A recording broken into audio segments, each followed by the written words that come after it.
Welcome to the Peak of Fiction podcast, the podcast where we cover the very peak of fiction, be that TV shows, comics, movies, manga, and more. And we are here, the three of us, to talk about the finale of Invincible. Well, actually, the entire season 4 of Invincible, but you know, all that jazz. But we're talking about Invincible. Okay, folks, Invincible. The concept, the show, the character, the brand, the video game, anyways. The title card. The title card. I am surrounded by my co-hosts. I have Gray, the Samurai. Thank you all. I know it's been a little bit. Happy to be back at it. We're excited to chat about a really great television. We're excited. Myself, Bates Sedust, and of course, our one and only hero on the pod, Super O. Yo, it's good, everyone. Thanks for coming through. For y'all to sit through this podcast that we're about to do, y'all really gotta be. So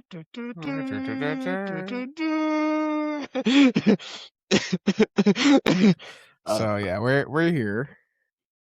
I will say, we did a episode earlier, right, this year, talking about the opening, like the first 3 episodes, and I think we liked it, but there was some maybe a little bit of uneasiness about where it started. But now that the season is finished, right, we have all the episodes out. What is your baseline opinion of Invincible season 4? Yeah, I mean, I loved it personally. I'm a really huge fan of the Invincible series. I never watched the comic books. I'm purely, a show watcher. So everything that comes to me is new. And I really enjoyed just the world of Invincible. I enjoyed the fights. I enjoy Invincible himself. Like, he gives me like Peter Parker vibes, but even more old.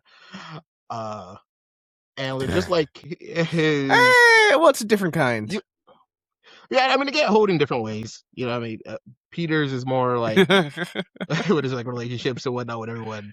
But like Invincible is like real, like, oh well, sorry, you are literally Earth's best defense against this, so you have to be that guy who always has to get called on and do all of this stuff.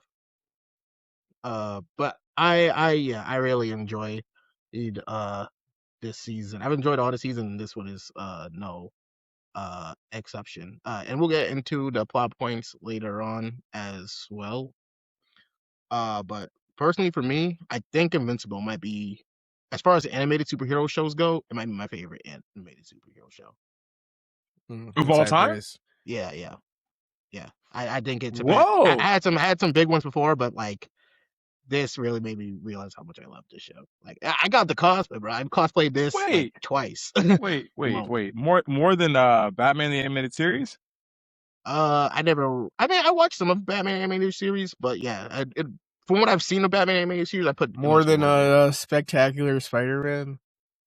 Yeah, that's a crazy one, right? That's the crazy one. But yeah, I think I have it over Spectacular too.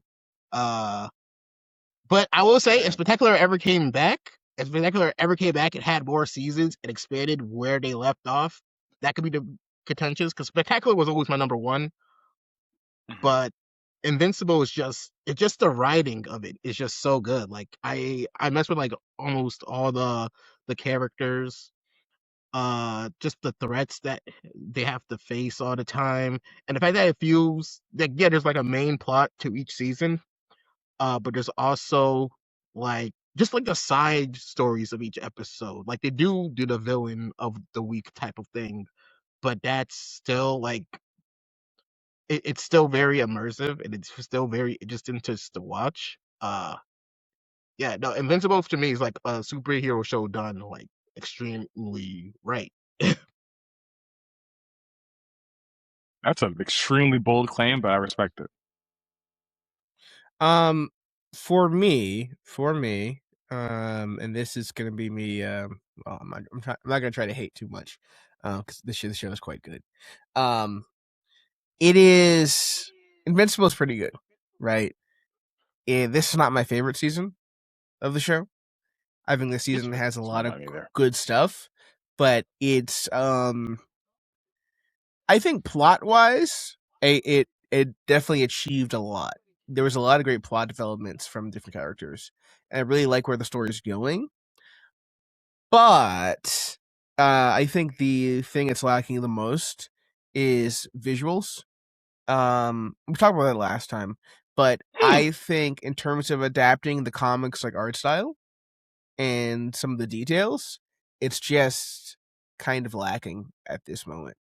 And I'd, hopefully, and I think it's a real, it's a trade off, right? The trade off is we get this show every year, right? With which is a great plot and has a lot of great voice acting talent and whatnot. It's a yearly show, but because of that, the animation probably can't be like a Jujutsu Kaisen level or something. That's just the nature of the beast. And for me, like, I think animation's not like the craziest thing. Like, I don't think that's like, oh well, it doesn't look as good as this, so it's bad. I think the writing is very well. There's a couple writing sessions that I kind of was like about. But overall, like I said, this is a good season, right? It has a really solid finale, and a decent middle. But I think it comes together pretty well. I just wish they were able to step it up in the animation game, and I kind of hope they listen to feedback and are able to maybe change up the art style a little bit next season. Those are some fair critiques. I didn't hate the art. I've seen worse. I've seen better. It was okay. Also, I've seen better seasons of Invincible, so I won't say that this is, in my opinion, this is not the best season of Invincible I've ever seen. Oh yeah, that's fair. I liked it though. I liked it a lot. There's a lot of things that I'll share more as we kind of dive a little bit deeper. Thragg has been for the people who read the comics. When I talk about Invincible, like, man, this show's pretty good. I'm enjoying it. Like, yeah, but you gotta wait. You gotta wait till you see the Grand Region.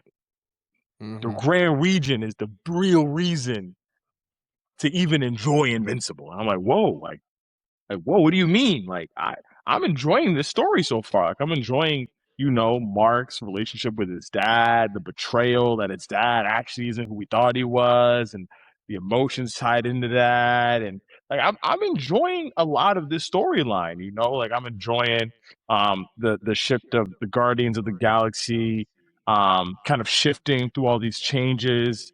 The Cecil, the Sinclair storyline. Like, this is good. Like, what do you mean that this is gonna just transform into something insane when Thragg shows up? Like, I'm enjoying what I'm seeing so far.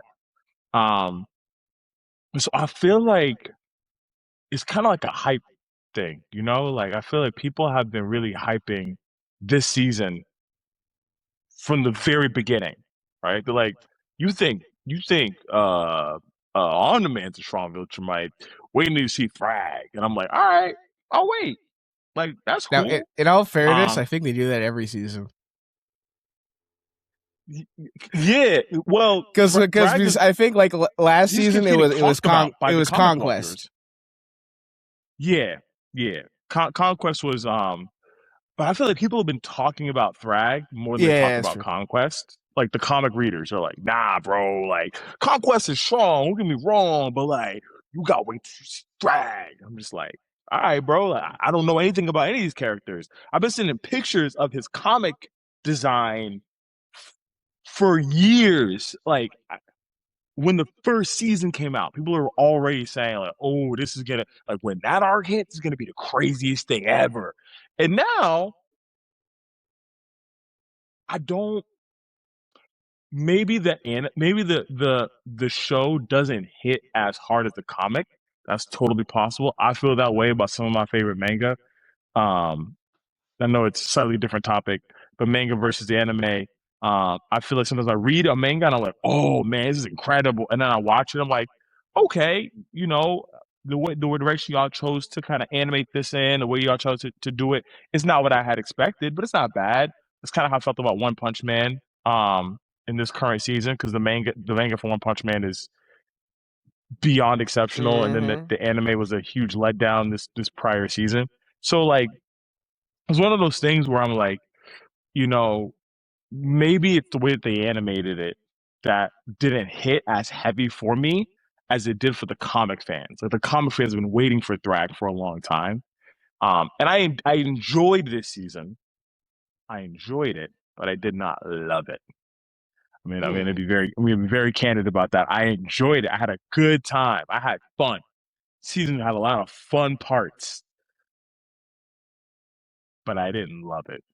There were some things that felt a little inconsistent to me, which we'll talk about for sure.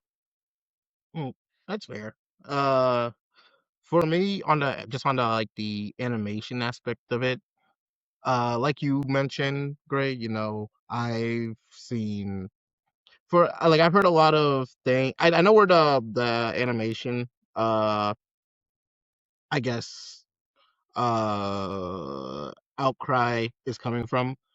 And it is like a case of Amazon, multi-billionaire company not funding too much into their biggest show. I get that, and I I don't I get that. I do agree that for what we have, we should probably there should probably be more of an effort, right? Uh, to make it look, I guess, not even Mappa related, but maybe just to like tighten up some shading here and there, spruce up some character models. But at the same time, for me personally, for what we got, I personally didn't really have that big of an issue with the animation.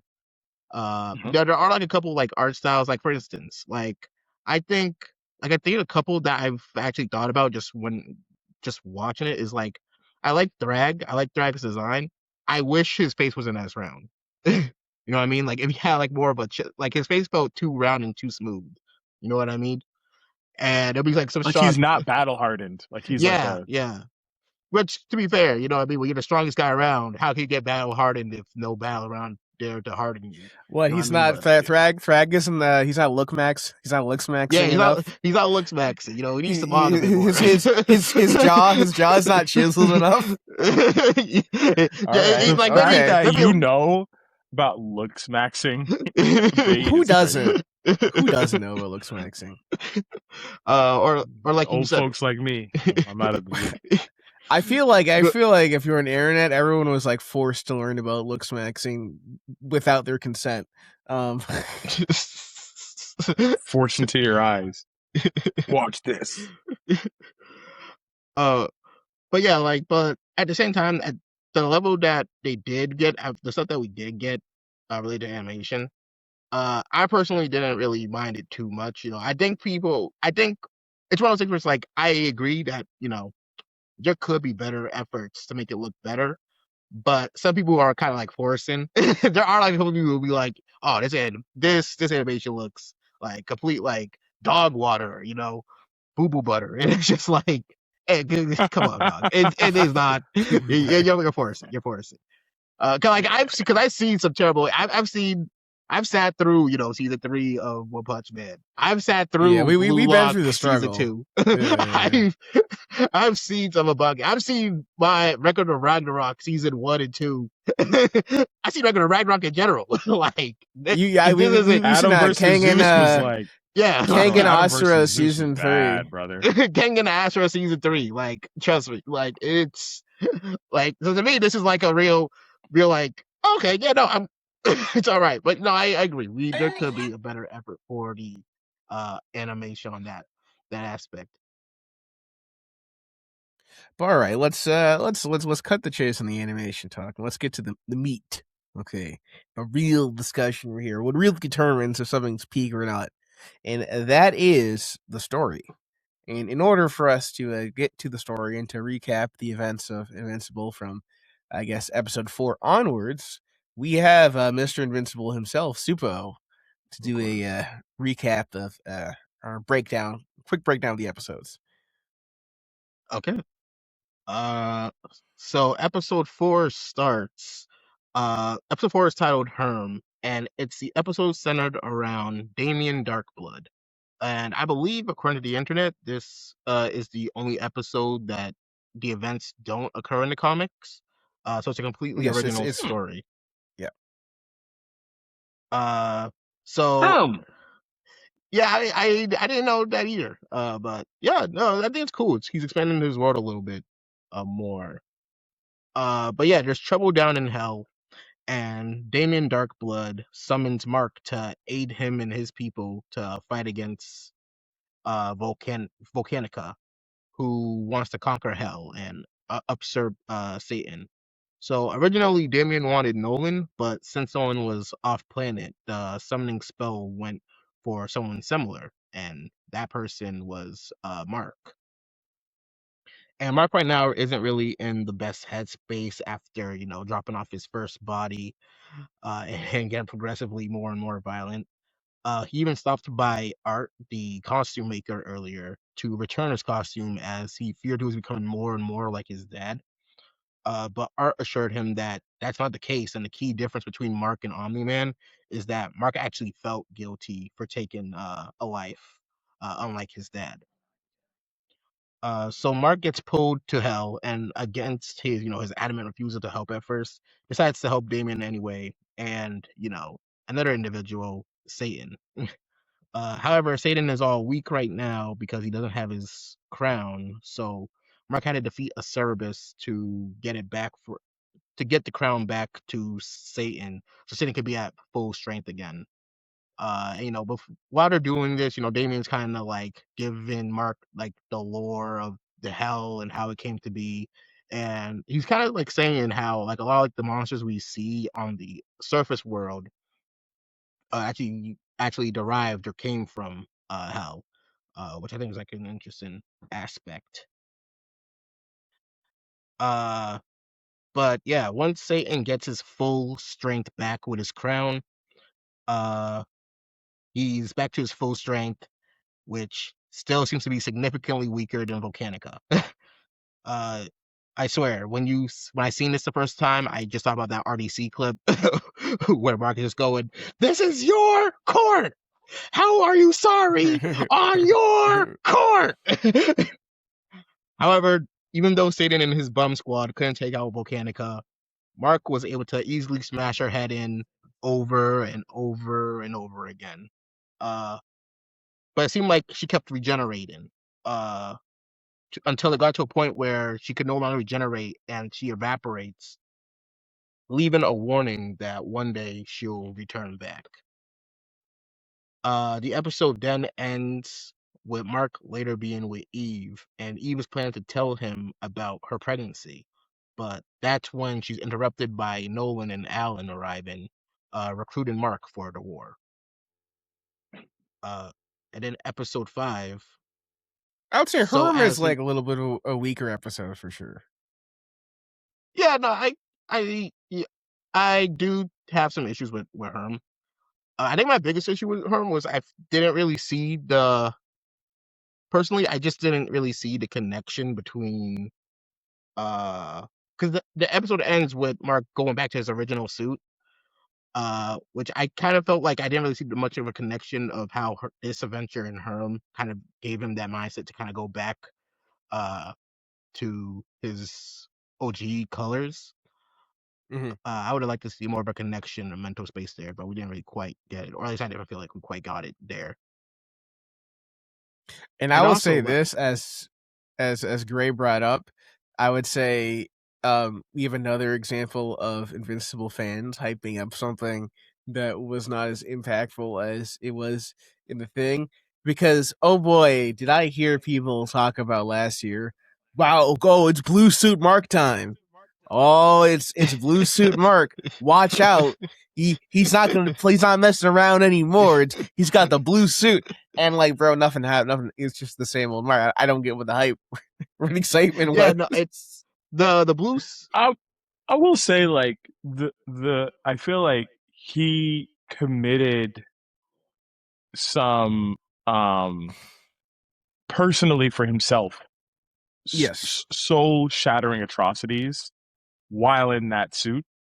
And I think in his old suit, because his old suit was something that he wore alongside his father, and he watched his father do terrible things.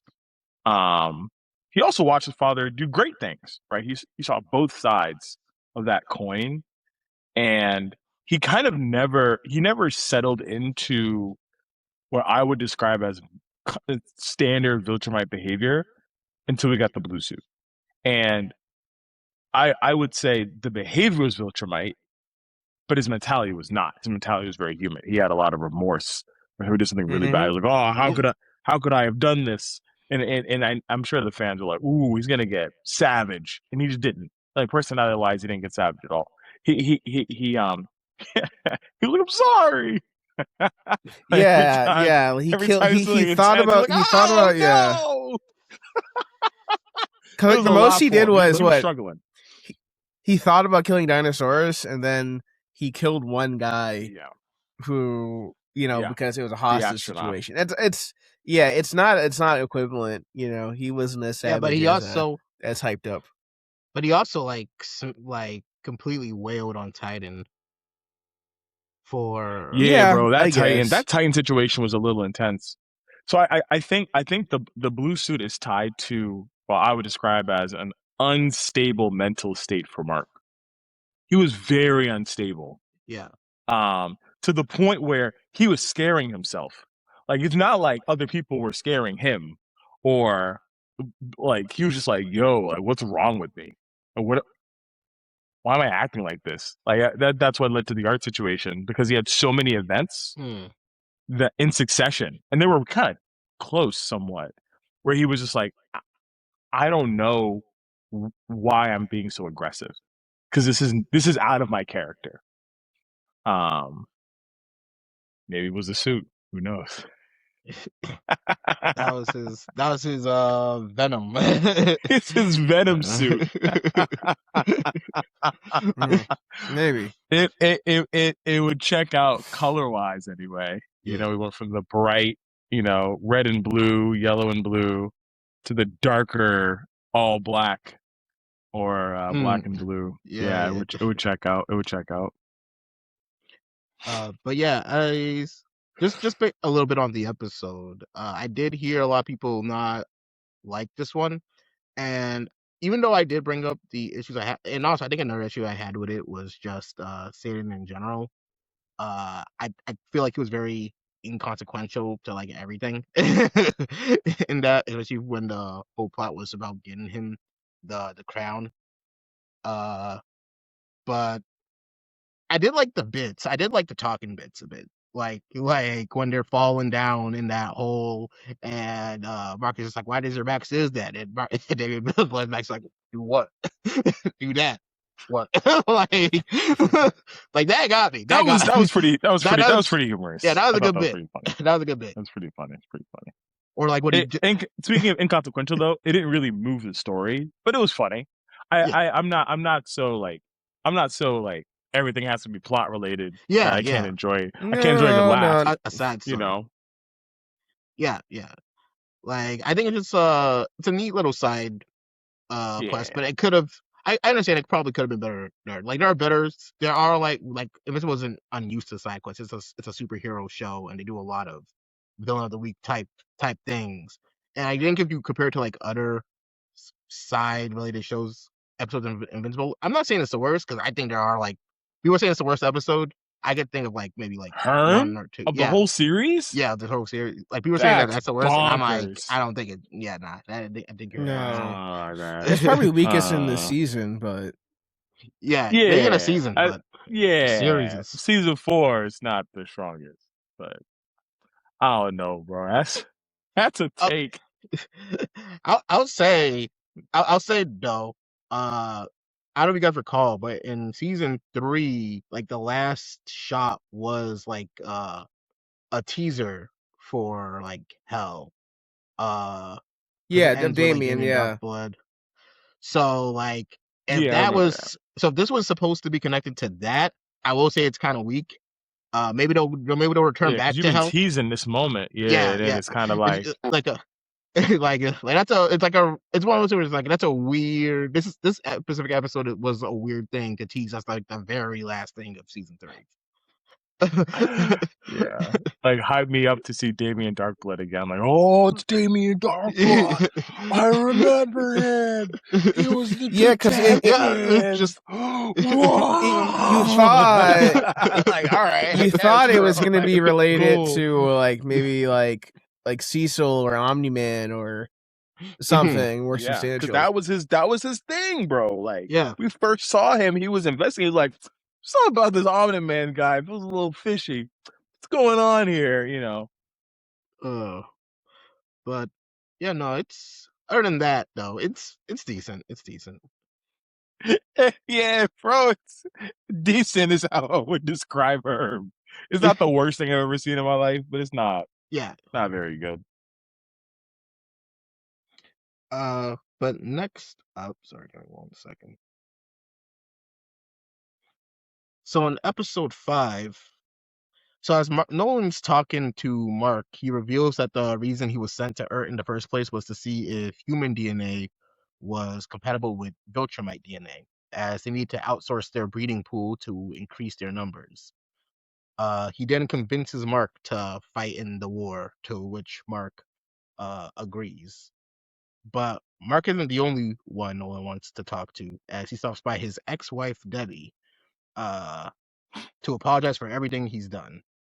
And I gotta say, for someone who's new to giving apologies, he wasn't bad at first. But the actions he did previously were just so atrocious that, of course, Debbie wasn't going for it. You know, she even brought up At the fact first, that he had an. We'll get to that. She even brought up that he had another kid. That he had another kid with another woman and left her with the child. To which Nolan retorted that she didn't mean anything. Which That was that made crazy. that made things worse. Makes things so much worse. Not just That- now, but later. Debbie, you don't understand. You don't understand. She had my body, but you have my heart.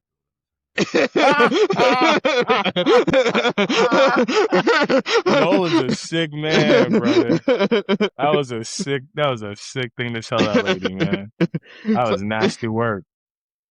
so yeah, this made this pissed Debbie off, and Yeah. she really told Nolan off, and you know what? I'm proud of her for doing so. She don't need this walking red flag in her life anymore. And you know what? Yeah. I know that she ain't ever gonna fold for him. So anyway, bye. Yo, hold on. We gotta talk about this a little. We gotta talk about this a little. Yes, of And I'm course. not jumping ahead. I'm Of gonna course, stay on this. I'm not gonna lie.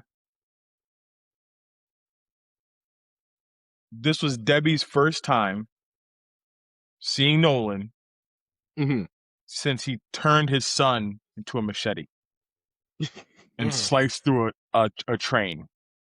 Mm-hmm. Right? Like, this is Of the course. first time that she has seen her ex-husband since he compared her to a pet.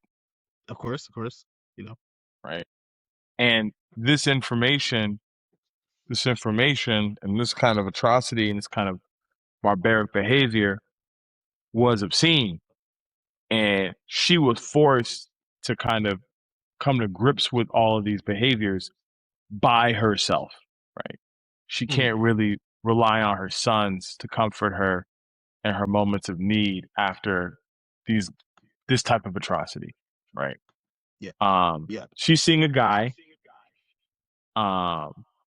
and has been for a little bit at this point in the story.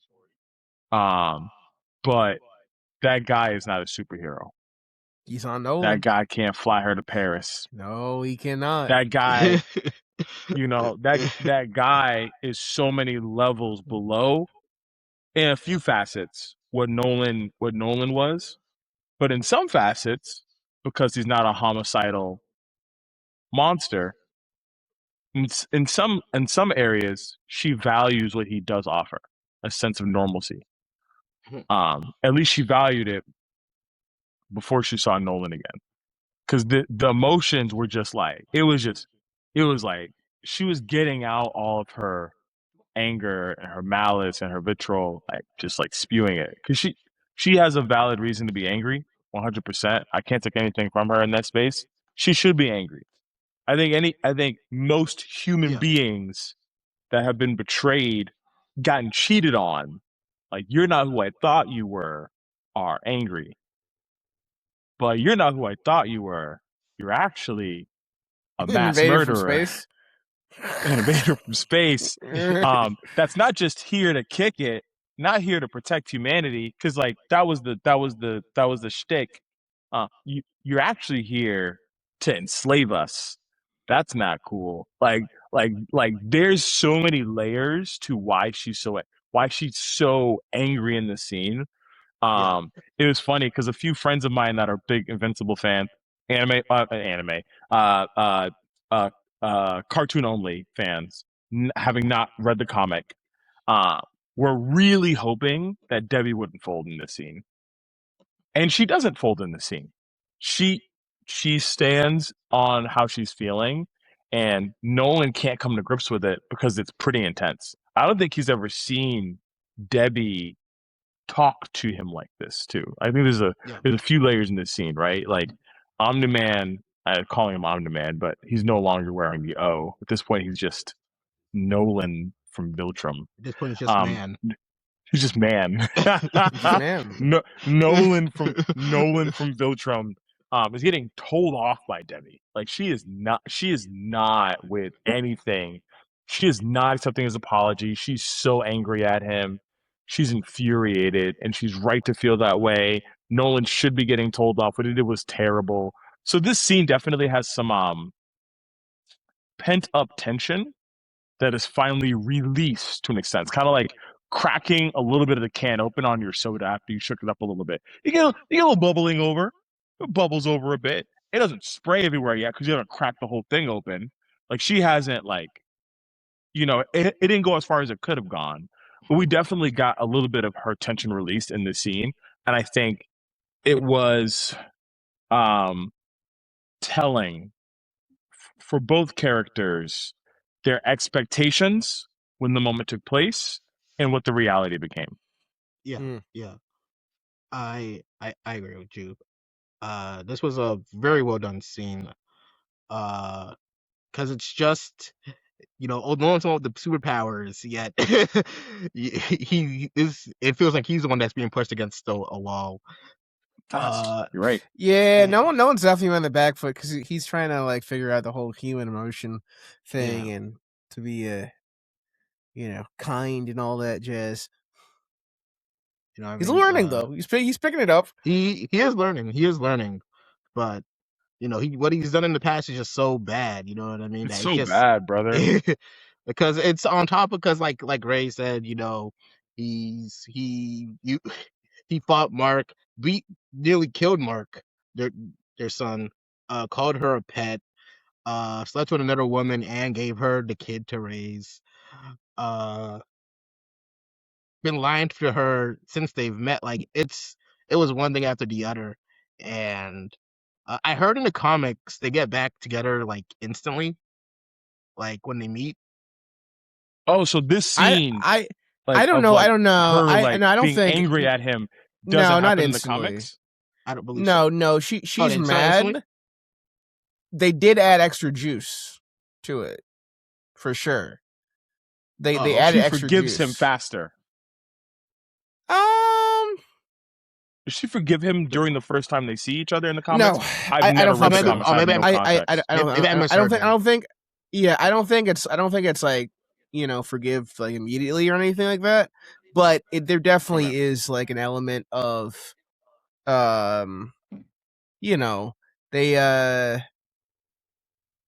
there's not as much pushback, right? Whereas in like it ends in a similar place as it does in the show, right? Okay. But there is a lot less pushback from Debbie on the way there. Debbie. Right. Okay. She kind of like she slides into the role back as like, I guess, superhero wife or whatever a little fast. Okay. I'm Yeah, happy they so- did not do that here. Yeah. I would have been very disappointed if it didn't feel real enough. This felt more realistic. Yeah. For And sure. even with like her punching against Omni-Man. Yeah, hurting herself and like keep going. Like she was just like, I'm almost like I want to feel the pain of just attacking you, but like I'm so angry. I want to just let it out. Yeah. Yeah. Really well done, and also really well voice acted as well. But I agree.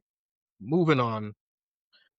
Alan went to retrieve and recruit Tech Jacket, whose real name is Zoe Thompson, a Galadarian who also agrees to help fight in the war against the Viltrumites.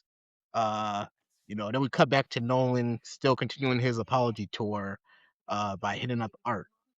And they decided to drink and chat it up together, like they used to. And you can tell that, Nolan is really trying to get back to a sense of normalcy.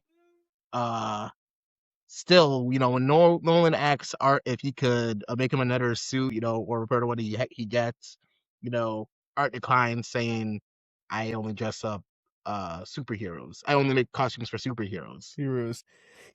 I feel like at some level Nolan has not fully get it. Yeah, Like, this is. But then again, when you think about him and his experiences, right?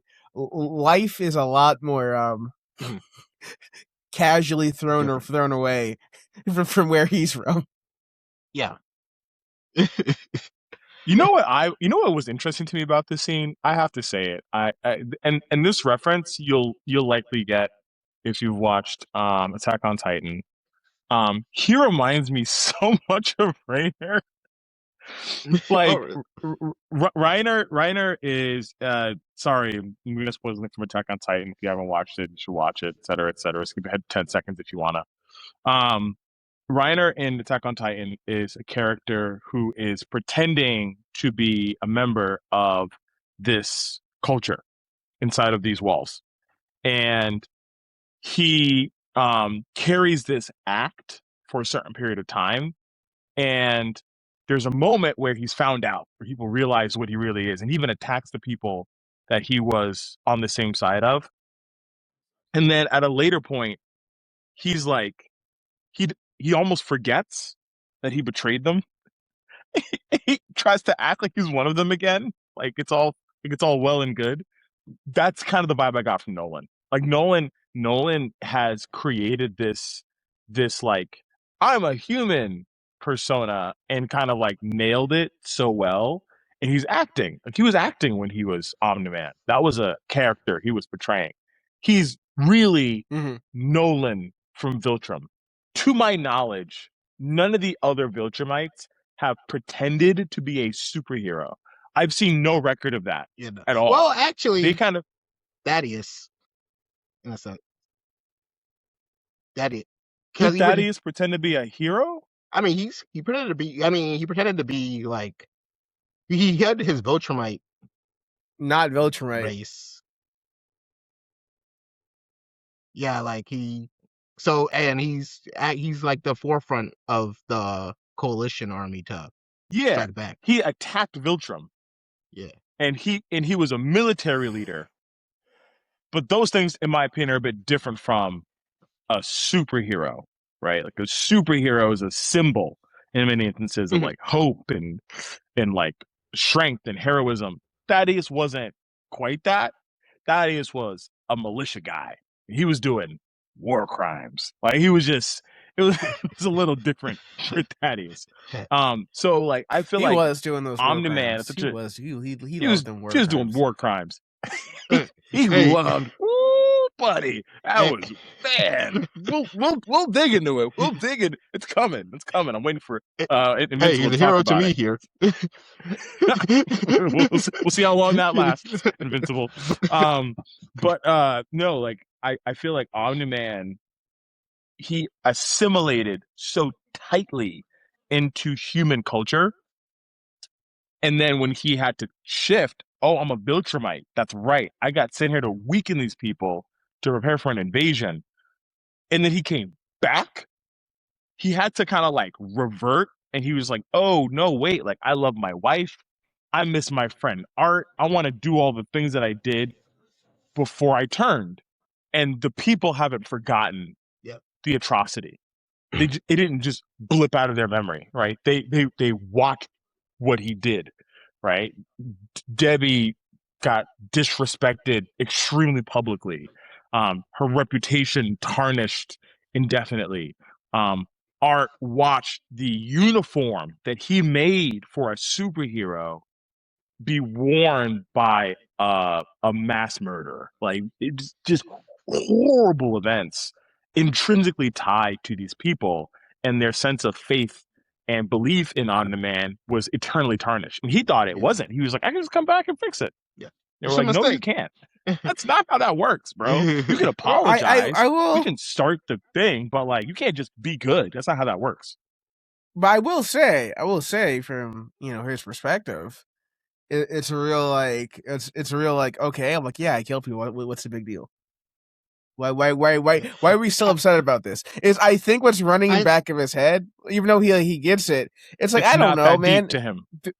Like the Viltrumites, like he wasn't there, but like his parents, right, or the generation before him, they all killed each other in the Verge, right?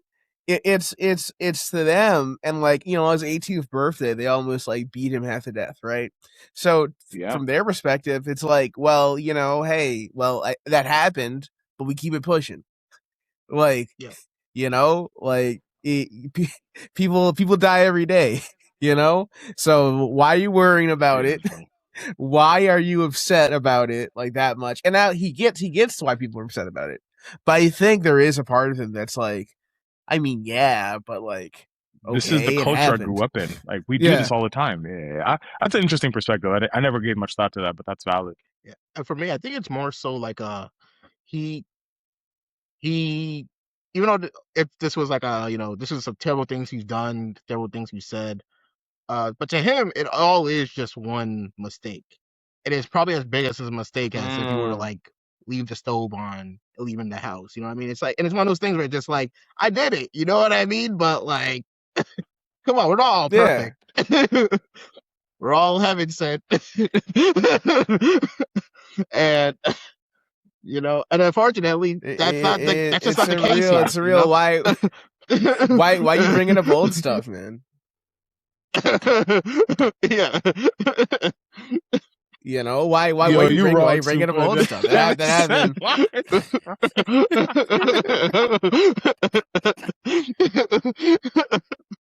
So yeah. But all right. But yeah, after Art and Nolan are done talking, Nolan flies off, and you could see Art just take a huge sigh of relief, like the moment like he can't see Nolan anymore, because just showing you how terrified he still is of him. Bro, he thought he was gonna die, bro. Let's keep it a buck. He thought Nolan was gonna kill him. He thought he was gonna say, I can't make you another suit, and then Nolan would be like, what do you mean, slice? And like, Art's dead forever. Like, that's what he thought was gonna happen. But that's not what happened. Nolan just was like, oh man, okay, and like left. Yeah. And last, oh wait, sorry, I skipped that. But sorry, give me a moment.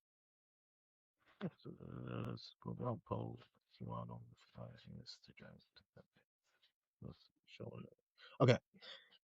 And last but not least, before heading out, Oliver decides to tag along to help fight in the war with alongside Invincible as well. Help, quote unquote.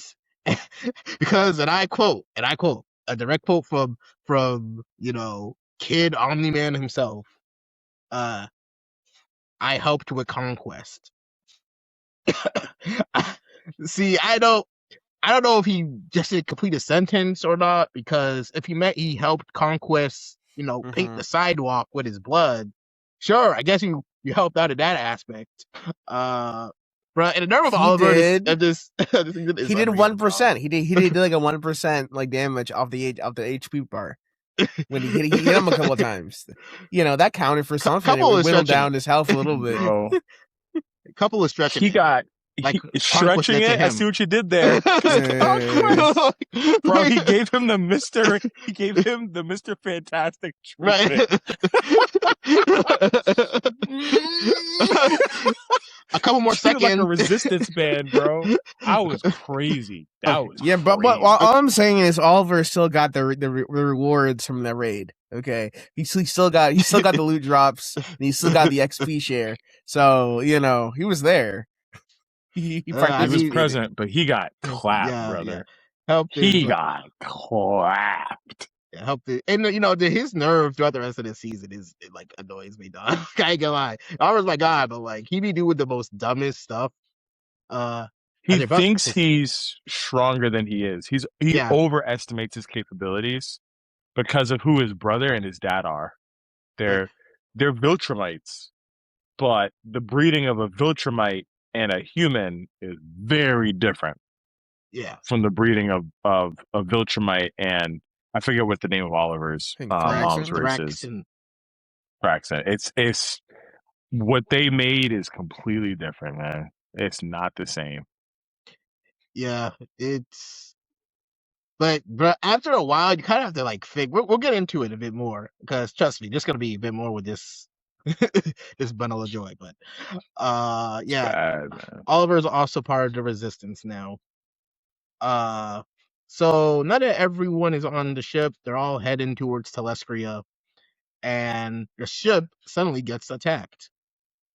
And it's revealed that it's attacked by 3 Viltrumites. That third one being Conquest. So now everyone's fighting against them. Mark is confused as to why Conquest is still alive, but Conquest is just goading him. He's talking about going back, killing off his girlfriend, and he's not having that. Oliver also tries to run it back with him, and even though it's shown that he's slightly improved, Conquest is still Conquest, and grabs a hold of him and almost does him like Omni-Man did Red Rush, until Nolan came in and saved him. And then in the midst of battle, Oliver is running out of air and has to fly to the nearest planet. However, King Bonquest shortly follows, reeling up to give Oliver the nastiest neck in the universe. Bro, when he gets that slap down. Wait now. That was art. That was almost it. That was almost it for Oliver right there. That really was almost it. Yeah. Just them a pure mass and joy in this man's conquest, as he is just. But fortunately, Oliver's brother Mark comes in, strangling Conquest across the planet. And, Conquest is struggling to break free from Mark's grip, but Mark is not letting up, leading Conquest to do the secret Viltrumite technique, Viltrum Chop, impaling Mark directly through his gut, but still not enough, as Mark's grip only tightens. So Conquest starts pulling out Mark's guts. And you think he lets him up, but nah. My boy has that dog in him. Mark is on his "I hate you, let's die" mentality, and he did not let go. Yeah, he was very much "I hate you, let's die," brother. Yeah. Really was.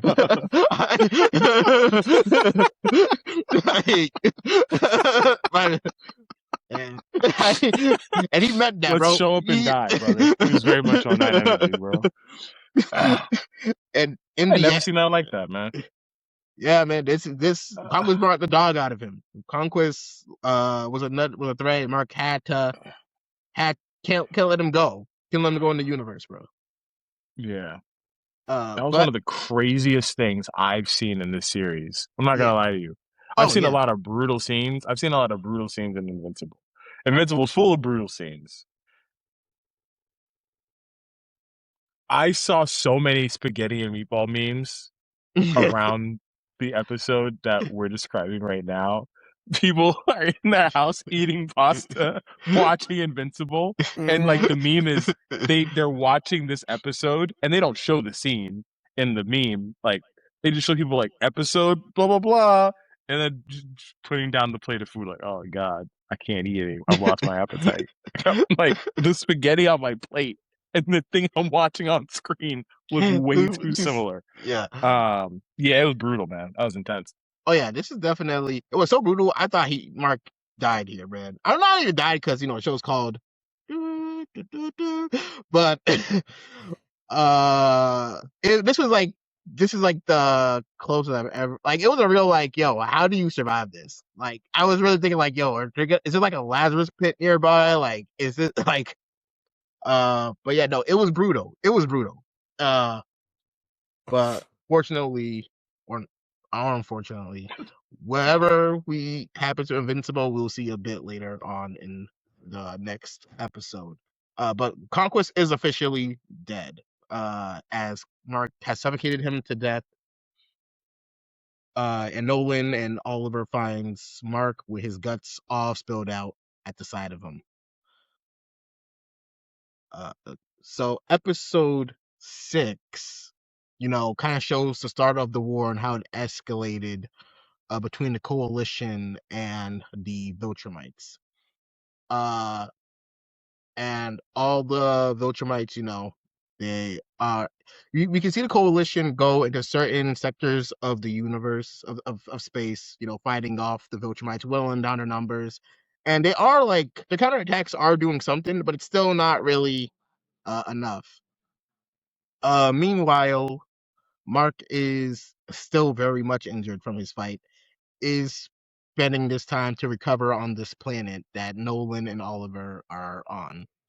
And as he's recovering, Oliver and Nolan are attending to his wounds, making sure everything's packaged back up. Because Viltrumites, as long as you don't decapitate them, should be all right. Which I will say isn't the first time we've seen Viltrumites come back from bad injuries. Well, Like, I say it really depends on how plot relevant the Viltrumite is, whether or not it'll come back. Because sometimes Viltrumites be going down like real easy, right? Like especially if they're in a flashback, like they're in the purge and stuff. Some of those guys they were going down like nothing, but then at the same time, some Viltrumites are like, oh, actually, I'm fine. Yeah, like Lucan being all right is still kind of crazy to me. And there's another one that we haven't seen yet. Bro, Lucan being all right is wild. Bro, he got like pierced with stalactites and his guts spilling out, and he's just like, yeah, no, I'm gonna walk it off, dog. It's but hey, that just comes to show you that how clutch that Viltrumite regeneration is. But yes, as Nolan and Oliver are treating Mark, at first they have like a very shaky relationship, especially because turns out Oliver heard that Nolan was talking crap about, his mom, saying that he didn't really care about her. And Nolan, realizing that Oliver heard this, saying that, I didn't really mean that. I was only really saying that to get back with Debbie. You know what I mean? And which is still a wild thing to say in like hindsight, you know what I mean? That you didn't care about your baby moms or baby, but hey, he was still trying to he was still trying to find his words at the time. And what starts out as a rocky relationship, slowly over time they get closer. They start bonding more, they start hunting together, they start training together, and Oliver's even like able to make Nolan bleed a couple times, you know what I mean? Really upping his confidence. That's unnecessary. Yeah. Let's. We probably should have wheeled him You down. know, a bit, no bro. one's really setting him up for failure here. Man, no one's the dad that lets his kid gets a dunk off on him, and now that kid thinks he could join the league. Like, nah, if you don't hit those books, Nah. You don't hate those books. But while they are training and bonding and having their father-son time back into Telescria, the Viltrumites are approaching them, and it turns out the traitor that was hinted at for a while was one of the guardsmen. It's like No. Greeters? what would you call? I don't know. I know what do they do? They're like a reception desk, really. Yeah. Like they control A like very bizarre reception lot. desk. Oh, okay. Yeah. And they controlled the security shield system. Yeah. Yeah. So they put down the shield, and the Viltrumites are able to invade, and immediately all of them are on go, wreaking havoc on Telescria. It is a sight to see. You know, aliens are dying left and right. It's a huge extraterrestrial terrorist invasion. And there's really, outside like a select few, there's really nothing a lot of them are doing.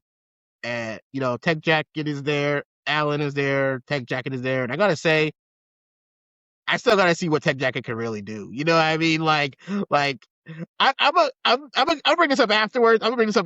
But we did a little ranking of Invincible characters. You know what? Yes. Video okay. right here, and I gotta say, right. one of you were right. my you rankings were right. I was a lot more reasonable. Okay, you got me.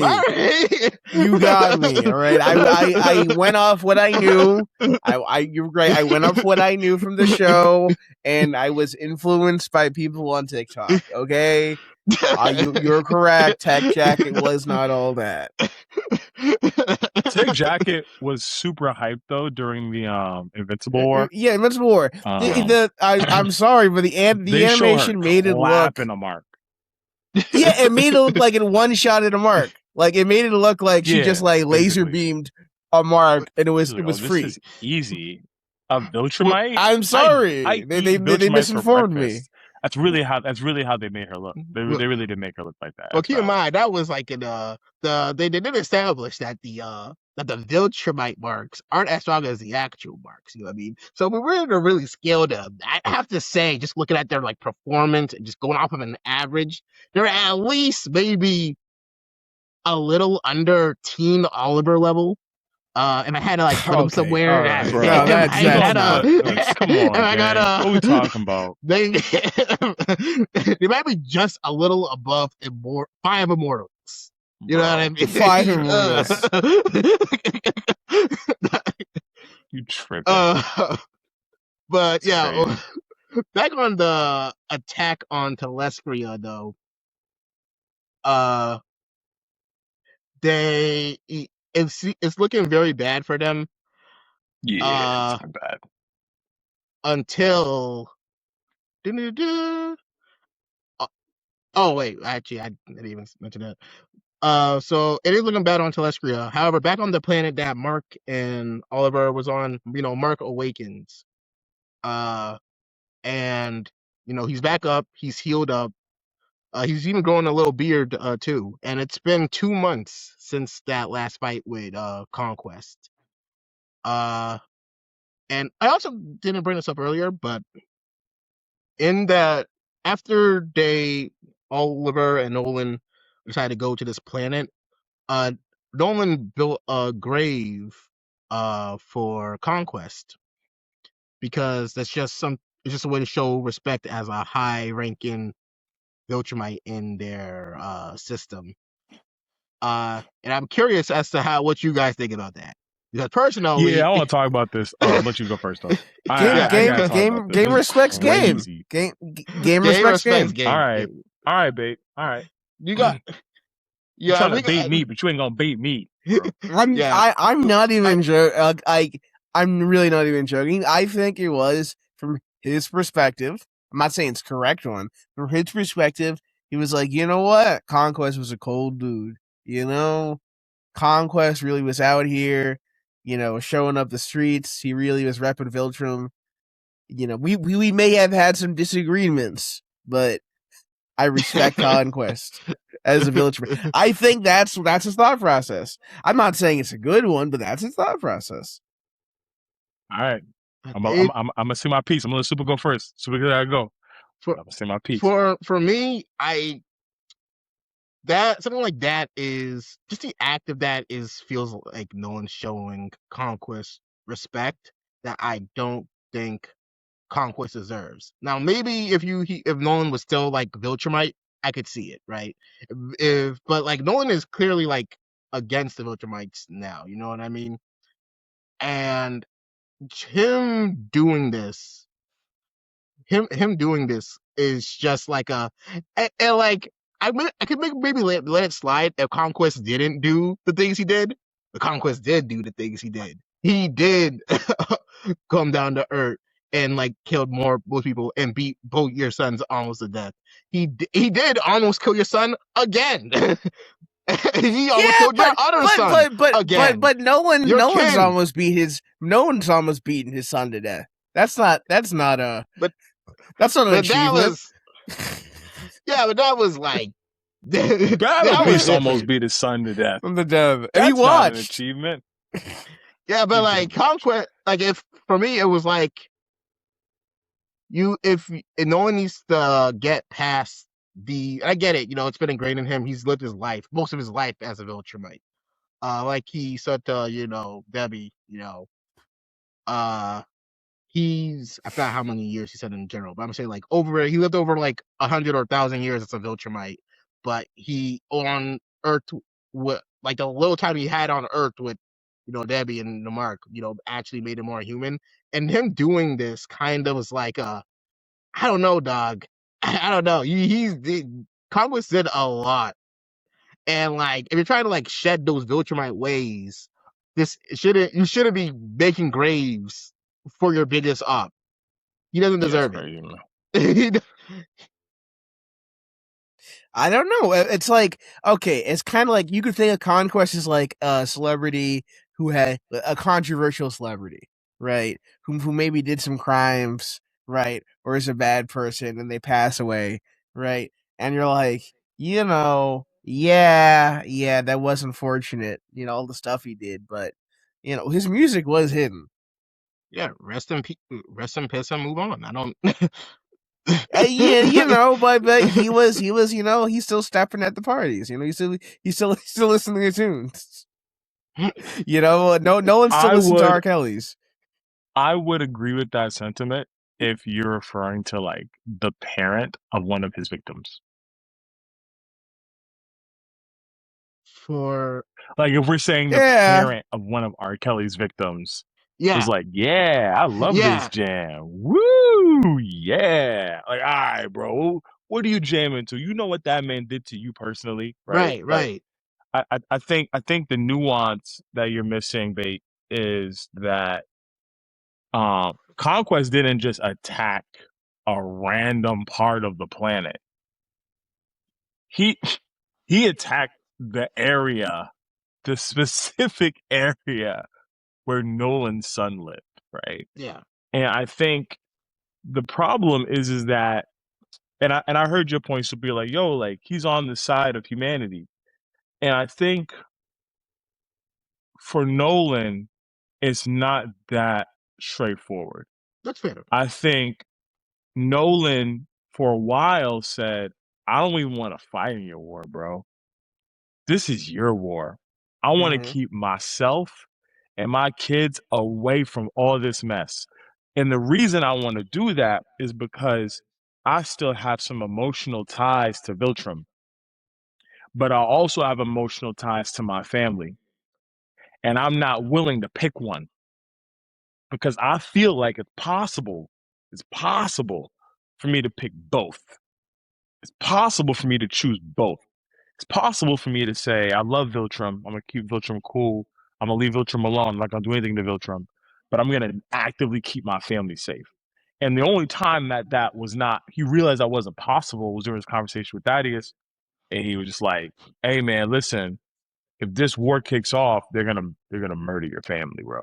And he's just like, Yeah. I guess I have to do something. I can't just allow the Viltrumites to come to my home and hurt the people I love. I have to protect them. I have to actively do this. I don't want to do this, but I have to actively do this. And I think that clashing, his internal clashing, shows up in some really weird ways. Building a grave for a person who just like went to your hometown, and like destroyed it, like horrible level crimes. And quite literally, if Eve was not present, He would have died. would have killed your son. Correction, both of them, Yeah. and your wife. Like, like Eve is the I only will say reason. this, right? And this is my last point on it is Okay. you also have to factor this in, right? Conquest is from the generation before Nolan, right? And Nolan's like a couple thousand years old, right? Conquest is from the generation before Nolan, and he's like a legend to Nolan, right? You like if there was such a thing as like an idol that you could have as a I guess even Viltrumites Conquest is a little bit weirdo, but he is a legend, like No in the one talks Viltrum, to him. right? He's Wants to be a so But like friend. alone. he's been around. He's been around since the Purge, right? He was around before the Purge, right? He survived the Purge, and he was around after the Scourge virus. Like he's been around forever, conquering and doing this stuff. Like he is like he's not the best, right? I'm not. He's not the goat Viltrumite because the goat He's not a Viltrumite Grand is Regent. Thragg, right? Yeah. But you Let's be know real. he's like the Kevin Garnett of the Viltrumites, all right? And you know what? You got someone's got to give props. That's what it is. I think that's what part of it is. I think it's like, oh wow, a living legend died here, right? Mhm. And all you're correct. Everything he did was horrible, but at the same time, part of Nolan is probably like, yeah, but he was just doing his job, Yes, fair. right? Yeah, he said that. I You know, I think Nolan was just like he's just doing he's doing what he was supposed to do. Doing what he learned. But like at the same time, Nolan needs to understand nuance a bit better. I think Nolan struggles to pick a side. He can't pick a side. He infinitely wants to sit on the fence in everything, right? In everything. He just wants to sit on the fence. He wants to keep tipping between sides. And I don't know, well, maybe the event that happened towards the end of the season, which Super will explain, maybe that is the moment where he finally tips the scale in one direction. But for the majority of the season, he was undecided, and this was evidence of that. Yeah. But off of that, we after Mark sees the grave that Nolan has made, he originally thought it was Oliver Oliver in there, but Oliver is he's kicking, he's also growing his own little beard, and at this moment they decide to head off to continue fighting in the war of Telescria. So fast forward a little bit, they arrive in Telescria, and they really push the tides in the coalition's favor. You know what I mean? They're really throwing hands with everyone. This was about to crush and unsoothe Zoe, but Mark comes in, showing his growth and strength. Gives her a little 1-2, and she's down. But then they have to. Sorry, I'm just reading summary off of the computer right now. So anyway, 1, 2, 3. So they go. So the ship is above them. The Viltrumite ship that's above the Telescria is slowly descending as who was that broke through it? Something broke through it that made the ship crack in two. Oh, that was Oliver and Invincible. Yeah, but then something. Oh, they both. Oh, yeah, you're right. You're right. Yeah, they They tore flew right. through Yeah, the thing. yeah. They I specifically literally like remember. Yeah, you're right. You're right. burst it through the middle. Yeah, Yeah. So it was I- them, their bodies. Yep. And kind of showing their The growth a little Viltrumites are bit. Oh yeah, these Viltrumites are tanky, bro. oh, they can get through a lot. They can get through a They lot. do a lot, bro. But yeah, after breaking it, the both of the halves are falling down onto Leskria. So Oliver and Mark and Nolan and start lifting the parts up, but still not enough. And that's when Thaddeus and then Alan and then Zoe, forget anyone else, they also decide to help, and they push the ship right back into the atmosphere where it blows up. And it ends with Telescria being saved, or what's left of the Telescria being saved, and the Viltrumites retreating back to their home world. To which Thaddeus then says, this is a prime moment for everyone to go to planet Viltrum and end Thragg there once and for all.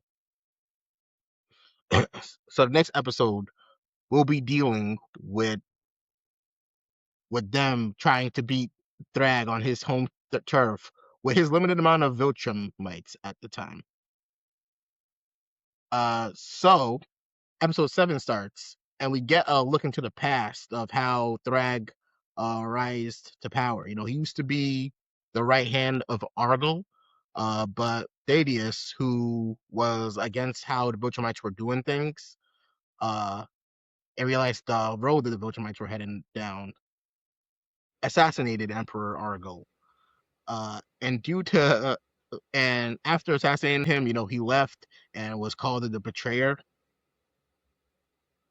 And Thragg became the next person to take control and become the regent of the Viltrumites. However, because Thaddeus, assassinated Argyle in cold blood, Thragg saw this because Thaddeus did it out of sympathy for non-Viltrumites. He felt sympathy for the other races that the Viltrumites were oppressing. So Thragg seen this, and he's like, I bet that's a weakness. If you feel sympathy, if you show any signs of weakness, if you don't have this mentality, you gotta be cold. You gotta leave, And he turns to, he turns to a fellow black man, you know what I mean? Who just minded his business, clocked in that day, you know what I mean? He had a wife and kid probably at home, probably just wanted to play some 2K, which goes crazy in space from what I've heard. Space 2K, And yeah. and he asks him, will you betray me? And my brother says, I will not. I do not believe you. And instantly snaps his head off. And then, for the next couple hours, it becomes a bloodbath. That was crazy, man. Yeah. That was just an incredible use of Viltrumite resources, intelligence, skill, planning. They really cooked with murdering half their. I don't even know what percentage of the population they killed. Masterwork, I would say.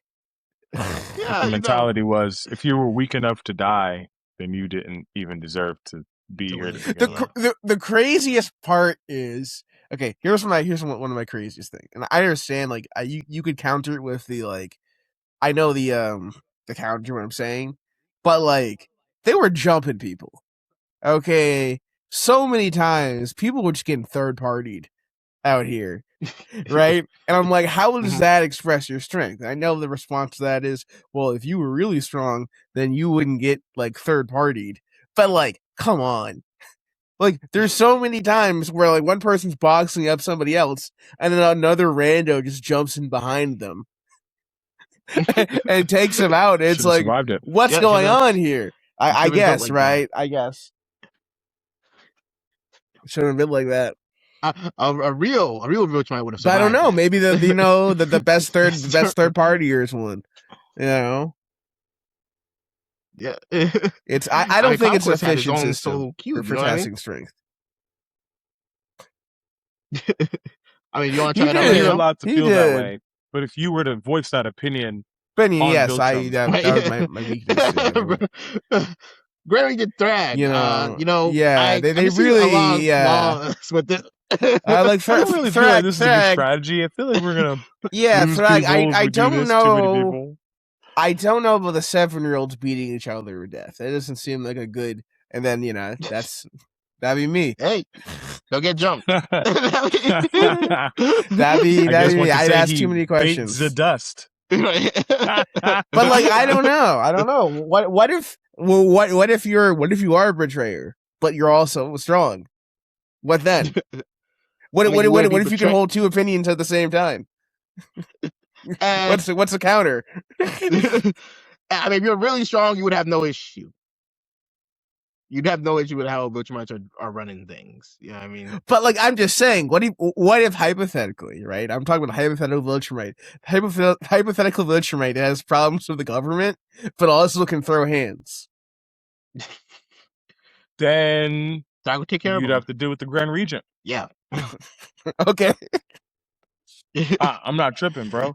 Like, I guess so. Grand Regent says you got to follow what I say, and it's that simple. Like, if you can throw hands, you may be able to beat some other Viltrumites, which is cool. That's cool. That's great. But you ain't throwing hands against the Grand Regent by yourself, bro. Yeah, it's just not happening. Mm-hmm. It's not. Mm-hmm. It's just not. It's not realistic. Thragg is. He kind of has this mentality of you follow what I tell you to do, or you're just not around. Yeah. It's a real. That's Thragg, how he moves, bro. Thragg is a deterrent, just by himself. Yeah, by himself, bro. That was wild, man. But continuing on, that is a really well done scene, though. The Viltrumite purge, like especially with the background music that goes along with it as well. I really, I don't know if how it was portrayed in the comics, but I think they did this whole thing justice for real. And then the Viltrumites got the privilege of getting double purged. With the Scourge virus. yeah, with the Scourge. Yeah, that was probably regretted his choice to do that at that moment. Like, damn, that's a lot. Well, Maybe we should have kept some Viltrumites on hand. But going a little further, after we see a bit of his past, the coalition, we have our coalition, flying towards planet Viltrum with the ring of billions of Viltrumites circling, dead Viltrumites circling the planet. And they think they're being, pretty sneaky. However, unfortunately, Thragg seems to be waiting for them. And he's not only waiting for them, he has some Viltrumites hiding in the dead body ring as well. Especially one, Thula, who you probably would have thought would have died off of the Thraxian planet because she was the one that Nolan elbowed. But Viltrumites truly can't live through anything as long as they're not decapitated or dismembered, I guess, severely. As long as they're named, as long as they have names and are plot relevant, they can live through anything. Because didn't Conquest lose his head? Yeah, I mean, Conquest got his entire thing. Got his entire head bashed in. He had no body, bro. He recovered with just a head, bro. That is crazy. I was like, yo, this is crazy, dude. How did he do that? That Viltrumite regeneration comes in clutch. Bro, they should have killed him, man. Well, I mean, they learned. Yeah, they definitely. I mean, they were trying to kill him. One specific milk him for information. Yeah, no, Cecil's the only reason why Conquest is still alive. So good job, idiot, bro. Super dumb. You know what he could have had? You know what Cecil could have had instead of a liability? He could have had the most correct Reaniman of all time. He really could have. He really could have. Bro, that Conquest reanimate would have gone hard, bro. It would have been a bit risky. What do you mean risky? There is no risk. Oh, like, I don't know how much those Viltrumites retain in the body of a reanimate. I don't think the reanimates don't have any personality. Yeah, I think it just. You're right, but there's never been a reanimate made with a Viltrumite. They're doing it right now with the. They are doing it right now. Granted, I don't think we've seen them in action yet, so who knows? Maybe once they're like turn on, the memories come back. Time will tell. It's gonna be a bunch of Invincible War all over again. But sick work. But yeah, so now everyone's fighting against the Viltrumites around them. Battle Beast is there, Alan is there, Speed Racer. He arrives carrying a bunch of Ragnars. Tech Jacket has her the beetle weakening, the skin weakening beetles. And they're just squared off against the Viltrumites and Thragg. And Nolan, goes for No, I'll say this is another thing I love about the Viltrumites is their hypocritical nature. They'll be like, we must purge weakness. We are the strongest. All belongs to us. But the second there's something that can be a danger, like whoa, we gotta take this off the board, bro. Like what you mean? There's a planet of lizards that can kill us? No, I don't want that. No. We're gonna put the sun disk up. What you mean? There's a bug that can no, none of that. Which is incredible for we are the strong Ubermensch. They don't want their weaknesses out there. Yes. They don't want the. We are the strongest. We're the strongest in the universe, but we will never, ever, ever have a fair fight. Well, it's more of the fact that they don't want to be brought down to another thing's level. Like, they hate that because they have this mindset. The Viltrumites have this mindset where Viltrum is number one in the universe. They're practically like the gods here. So anything that threatens that, you know what I mean, is looked down upon. It's a very much like we don't want you to have this thing because we refuse to be on your level. So we will block out the suns when we need to. We will hide the beetles. We will have Speed Racer and a bunch of rubble. Yeah. But yeah, you can see all their weaknesses at this forefront coming to bite them right now. And it's, the Ragnars are ripping apart Viltrumites left and right. Zoe is being like a good assist here, but with injecting the skin weakening beetles. And everything seeming all right, but there's still like some Viltrumites around, and there's also Thragg, which no one. And Battle Beast is on a fraud watch. Battle Beast is on a fraud watch. Fraud watch? Battle Beast is on a fraud watch. Do you know how many Viltrumites? You know how many Viltrumites Battle Beast killed in the the war in Viltrum? How many? Did you count? 0. Wait, put up a goose egg. Like, you're talking about the fight in the space or the fight in space, or the Viltrumite war in general? Okay, in space that makes it's not his turf. He's not a flyer. Nice turf. He's not a flyer. He can't fly like everyone else can. Not a flyer. Yep. Yeah. He had a little jetpack. A little yellow jetpack. You're right. He did have a little jetpack. And, it's reality, bro. I'm just saying. It was game 7. It was game 7. He choked. Bring it to the streets, Holmes. I'll beat your ass, Holmes. like put him on the ground and a Viltrumites are gonna cook.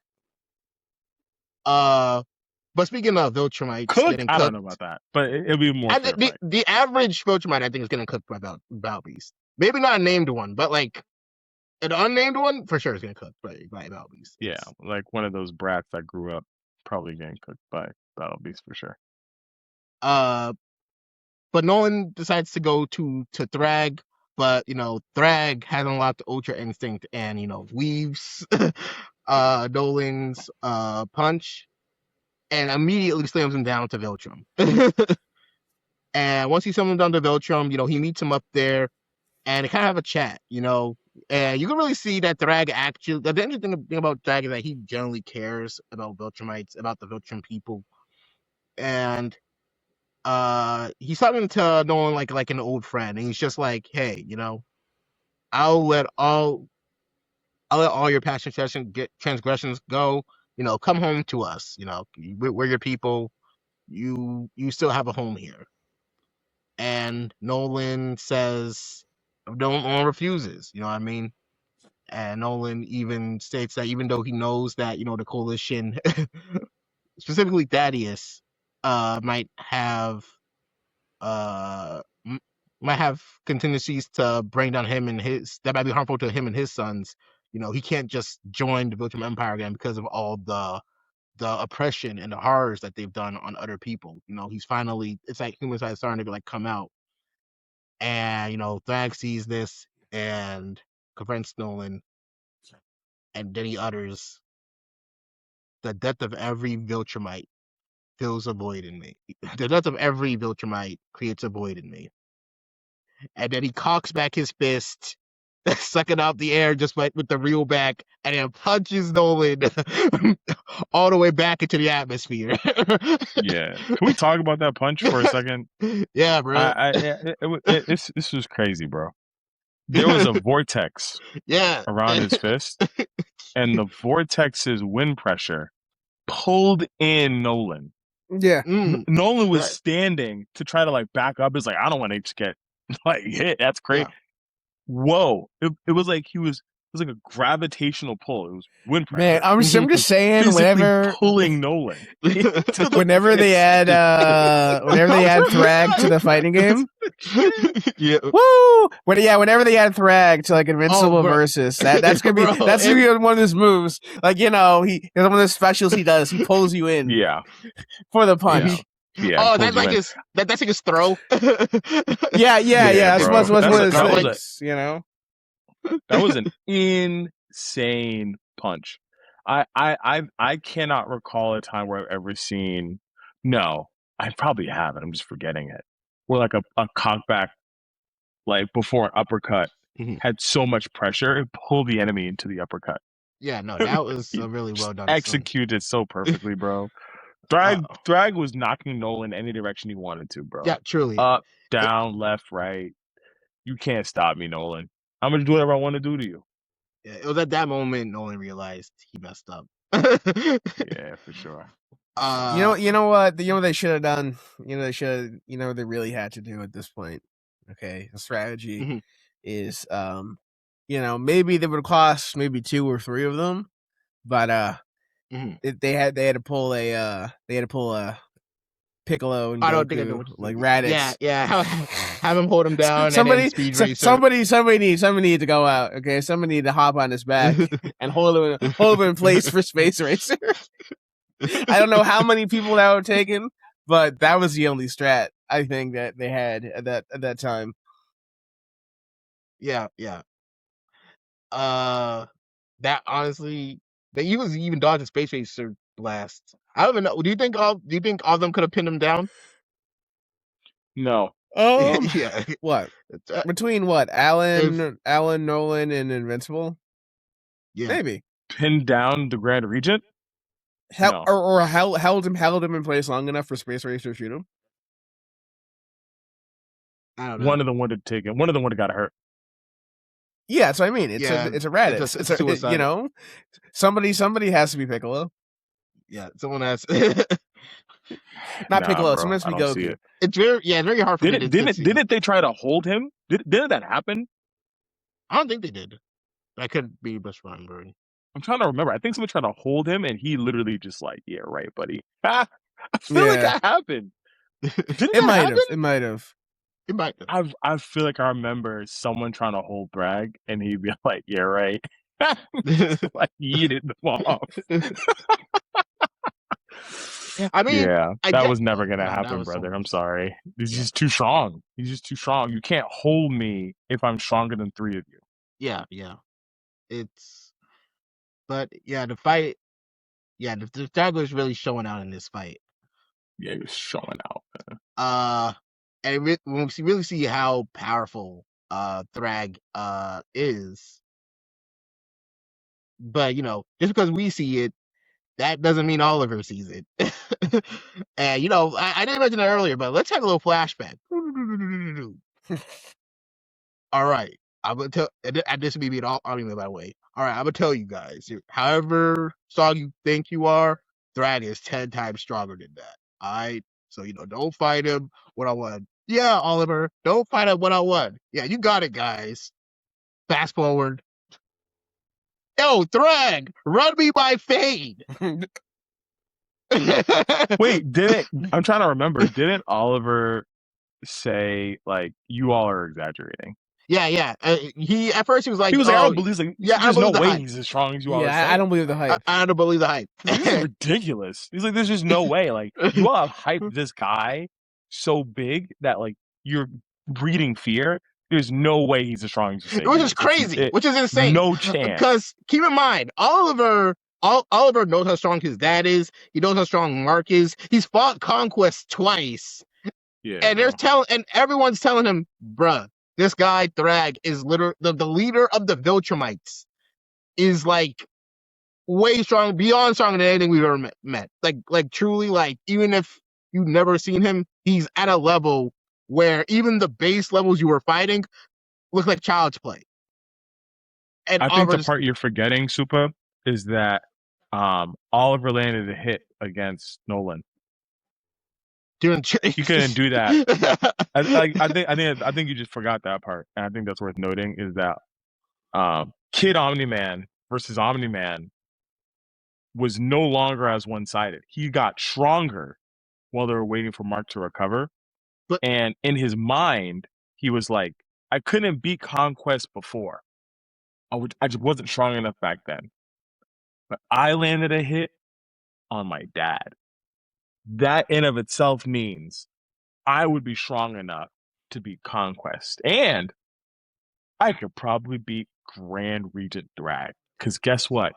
I got stronger, and I want to test my limits. And boy, oh boy, did he test his limits. You know what? Guess what? That kind of thinking could get him sent straight back home, bro. Let him fight. Let him fight for the Shanghai Sharks or something, bro. Because this is it. Like, what are we doing? What do we do? Like, yes, you're right. Yeah.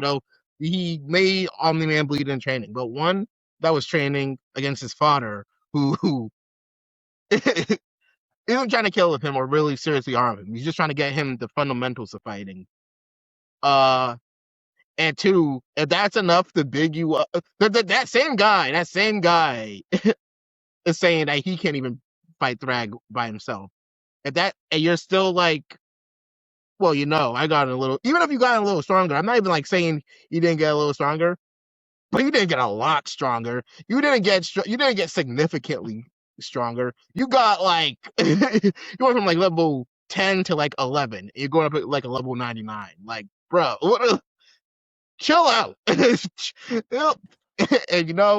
Thragg also has the same sentiment, because as soon as Oliver runs up to try and fight him, crickets. Thragg grabs his arm, rips it, and just smacks the jaw off this boy's face. Yeah, it didn't go well for him. It did not go well for him. Yeah. But I know next season, once Oliver's, all healed up, talking about some, come on guys, you can let me in. I fought Thragg. Man. Yeah, he's putting that on his resume, right? Dude ended up he will put that in his job application. He will put in his job application. Fought Conquest, fought Thragg, fought Nolan. Dude ended up in a healing chamber like Goku, bro. I'm like, what's happening, man? What's happening?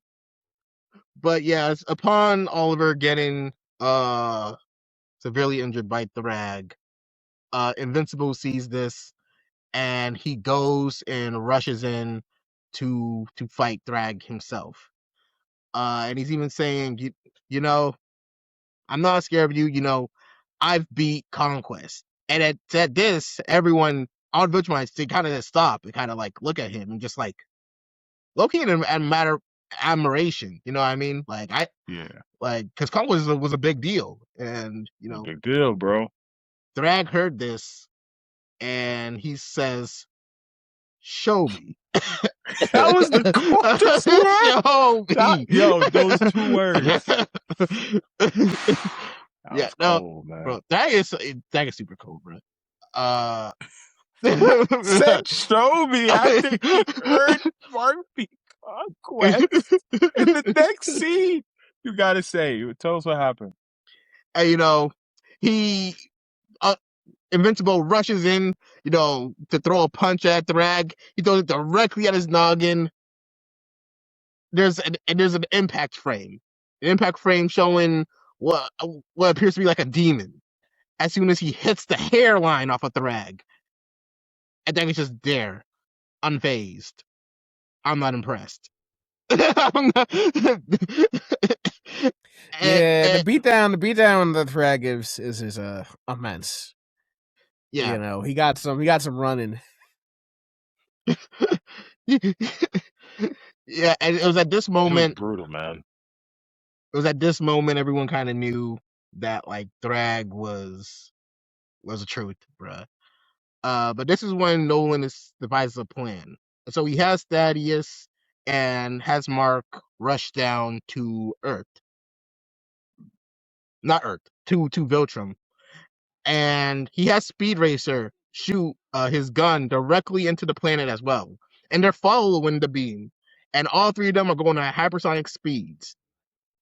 And they're approaching and they're approaching and they're approaching until, boom, the entire planet blows up. And all 3 of them just barrel through it. And the events of them doing this, you know, it destroys everywhere. Viltrumite goes up in smoke, and even Argo's skull is all burned up. And at this moment, all the Viltrumites are watching, including Thragg, and they're all like shocked because this is their home, and it's been wiped out. And this is kind of just shows them kind of like a mirror, a little bit of what they're kind of doing to other planets and how they've been destroying other cultures as well. And Thaddeus just has to bring this up. He's like, you know, Viltrumites, this is you know, your warning. You know, give up now, surrender, and you know, stop being on this oppressive type timing. You know what I mean?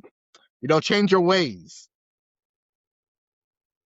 And there's a bit of a silence until you hear a no. And in the rubble of the destroyed planet, you see Thragg crying, crying for the home that he just lost. I choose death. Where's Thaddeus? Where's Thragg going to be able to have such important Viltrum culture as gray sidewalks and empty rooms and gray uniforms and no art and no music and no culture, art, no theater or anything. Statues. Oh yeah, they had a couple of statues. But yeah, it's like, oh no, I lost all those gray buildings I had in Viltrum. You didn't like Viltrumite architecture? I thought it was cool. It was all right. It was all right. I think it's just my thing about the Viltrumites. Really, they got like, I know they're conquering and whatnot, but they really have no culture. They just kind of like, yeah, you know, we're Viltrumites. But they don't really got anything else. Kind of reminds you of another group of conquerors. Oops, too soon. Hey, all right. Hey, I'll hold on. What? Hey, at least they had music or something. I'm not saying it was good, but they had something. What are the other conquistadors? You can think of any Insert. just go through history. Just open the history book up. You're talking about the history. Turn any page you want, bro. You're talking about any. Oh yeah. History with no culture, no background, no seasoning on their food, no concept of cleanliness. Just flip through the book, bro. They learned so many things from the people they conquered because they had nothing. I think Bates' point was to compare. So somebody is going to say, well, you don't understand the rich history and tradition of the of the European people. Okay, you do not know. You're right. You do not know the rich thousands of years of the West. We saved culture. Yeah, keep saved.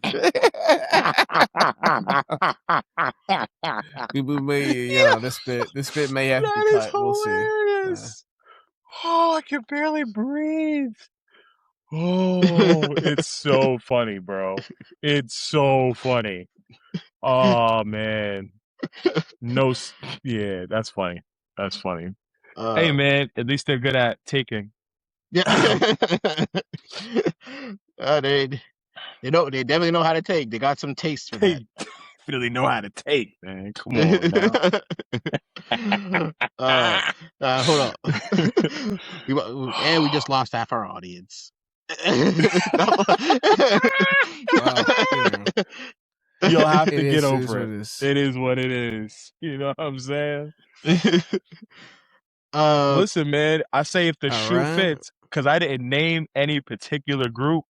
So, take it how you want to take it, man. Take it how you want to take it. But yeah, Thragg immediately speed blitzes the group of our 3 Viltrumites and immediately decapitates Thaddeus, squishes his head, and that is he ain't regenerated from that. He's not regenerated from that. Bro, it was so fast, bro. It was so fast. It was so fast. It was so fast, bro. I did not think Thaddeus would go out that quickly. I thought there'd be like a big, thing. There was no big thing. He was nothing compared to the strength of Thragg. Yeah, it truly. This is Thragg not holding back. He proceeds to put the beats on Nolan, and Mark tries to help out, but then he proceeds to put the beats on Mark, and then Nolan tries to spin back, and Mark is like, "Yo, how do we beat this guy?" and Nolan gives Mark a look of just pure we're cooked. That's as far as I can. Yeah. He doesn't say much, but you can tell by the expression that. Yeah. Hey, big dog. And Thragg immediately gonna work out. We tried. We gave it a go. We did try. We gave it an old and college. And now we all die. Like they really were about to all die, bro. But Thragg proceeds to impale Nolan, rendering him useless. And then Mark tries to fly away, but Thragg is just faster. Thragg just there's a bit of a distance, and Thragg just closes it in like a second. Beautiful chase scene though. Great chase scene. The fear on Mark's faces. Yeah. It's and Thragg immediately holds his head, and it starts start trying to gouge out Mark. And this seems like it's going to be the end of him. But then he takes a look, and he sees his destroyed planet. And he realizes that too many Viltrumites have already died. So he leaves Mark, and he takes his Viltrumites, and they just leave. And it's been, I forgot how long they were out for. I think it was maybe like a couple weeks.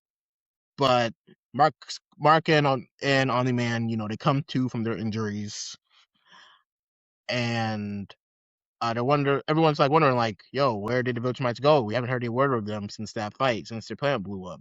Where are they at? And no one really has an idea where they are, but that's when Mark realizes they're on Earth. And that's when we get into the final episode.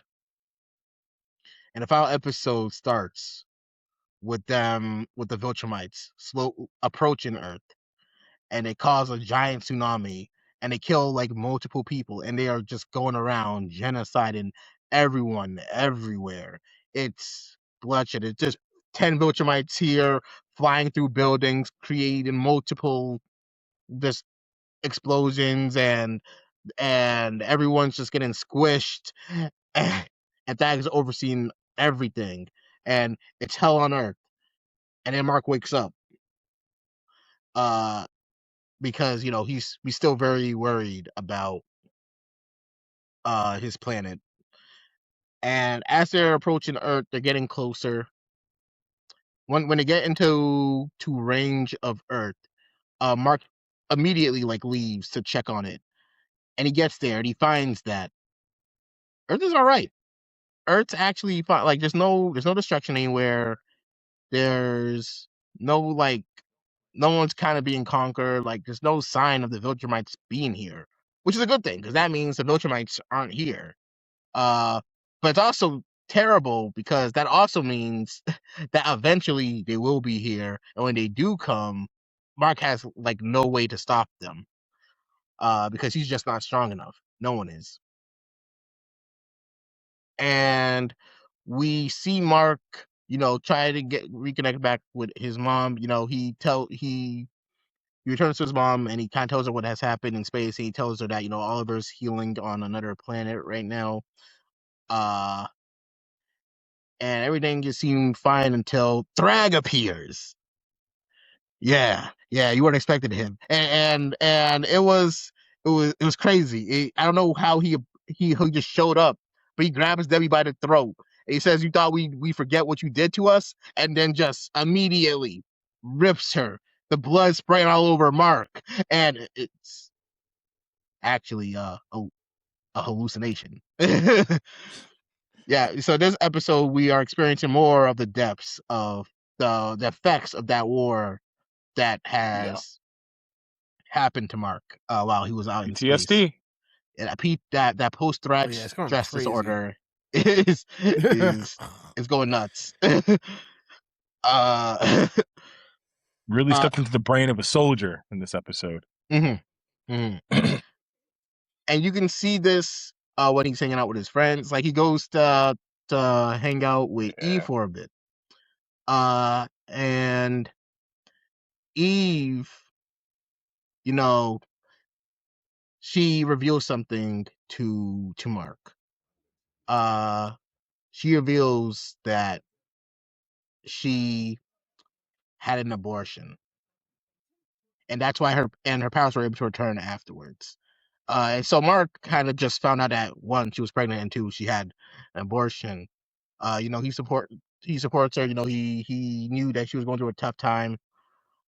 Because when Mark left, she realized that there was really no one there she had no one to help her raise his baby alone, and she didn't know when Mark would come back. So she had don't let Thragg find out though. Oh yeah. You aborted an additional Viltrumite? You killed a baby Viltrumite? Yeah. That's useless. But yeah, no, she made the decision, and Mark. This was a very heartwarming scene between both of them, because Mark is still like, I'm sorry I wasn't here for you. I should have been here, but I can't. And all his responsibilities as me as Invincible. I think this was really the scene. I mean, he's always felt like this. It's always kind of been like this even since season 1. But this was the scene where it really like kind of occurs to Mark that this superhero stuff is like so whack. It's like, bro. Like compared to like what he used to like idolize superheroes and whatnot, and like because like this superheroes stuff is just not it, especially when you're the strongest one around. Yeah, I think I agree with you on that. I also think his responsibilities to Eve and to the people that are on Earth, I think it's frustrating for him. Yeah, because he wants to be everywhere and do everything, but he's just one guy. And he realizes that he has to play a sense of social triage to an extent of like, where's the most important place for me to be? And he thought the most important place for him to be was in the war. And he felt like him being there he would have an impact and be able to make a difference. And then after he made it home, he realized, whether he was there or not, the Viltrumites would have lived. Like his presence didn't stop them, didn't kill them, didn't destroy them, and it didn't fix anything. Actually, since he destroyed their main home base of operations, he forced them to find somewhere new, which would have potentially even been more dangerous. I loved the scene because I think there's different reactions that we could have expected Mark to have. We could have expected Mark to be angry at Eve because she didn't tell him. We could have expected Mark to lash out at her because she didn't think he would come back at all. That's why she went through with him. She didn't think he was not that he was going to be late. She thought that he was dead. Just not coming back. Thought it was over. So like her mentality on it was, I can't raise this baby alone. I don't want to be a single mom. That's too much for me. Way too much for me. I need help. And I didn't think you were ever going to return. So I thought I was going to be alone. Turned out she wouldn't have been alone forever. She would have been alone for a little bit, possibly towards the first few months of the baby being born, which was unfortunate. I think for her, the grief of, I'm happy Mark's back, but we could have had the baby, combined with Mark thinking the same thing, plus I'm the reason that this baby is gone. And I left Eve to deal with the aftermath alone. I think like all those things, and the fact that the Viltrumites are still alive and they might show up here anytime, kind of compounded. It was a lot of pressure. I think you did a great job of expressing kind of the Debbie gruesome hallucination he was experiencing. But this episode was intense for him. It was all internal, but he was really going through it. Yeah. And it's like he says, we didn't like he mentioned, they didn't win. They really just gave them they gave them nothing to lose. And that's the most dangerous. It's never been more dangerous as it's been right now. But after that scene with them, we get to take a look at Debbie, and she's kind of talking with Paul, saying how talking about how Nolan just left Oliver on another planet, and there's nothing, and she would like to see him, and Paul says, "Oh, so why don't you see him? You know what I mean? You're the superhero mom, you could probably like go there and be by the side with him, and and Paul mentioned something that really shocked the world, all the viewers, watch it. You mentioned that him and Debbie broke up.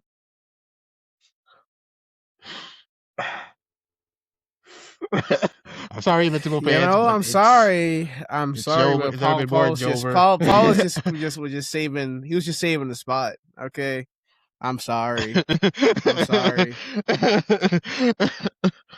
I'm sorry. We're no longer gonna get Paul spaghetti.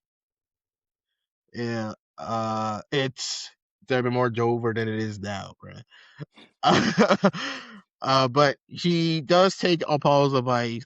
Paul's advice on meeting Oliver. So she goes to before we get to that scene, we get to a scene of Nolan being at the spot where he beat up Mark for the first time. And Cecil arrives, and they have a little talk. And this is like the first time they've actually like talked since Omni-Man's whole crash on Earth type deal. And you could tell that Cecil's still wary of Omni-Man, because of all the stuff he's done. but he's still very much I'm not saying hopeful, but like he's still someone who does like believe in redemption, but it is like for Omni-Man to get there. Scale. He's there's a scale for Omni-Man, but like he does see the steps Omni-Man has taken towards that. But they do have like talk, and he's wondering, and Nolan tells him that they won, but there's still 40 Viltrumites out there. And she's like, that doesn't sound like you won, bro. That doesn't 40 Viltrumites. I think a winning would be like none, but and you said they're pissed off at us? Oh, dope. And then Nolan's like, yeah, bro, but don't worry. If they ever come here, me and the coalition will come down and we'll take care of them. We'll fight them we'll help Earth defend fight against them. And she was like, cool. How long will it take for you guys to get here? 2 weeks. Already cooked. And then Cooked. yeah. So can we condense this? Yeah. We are. I'm saying we're nearing the 2-hour mark, and it's already past 12. Oh yeah. I got you. But yeah. So Nolan is 1, 2, 3.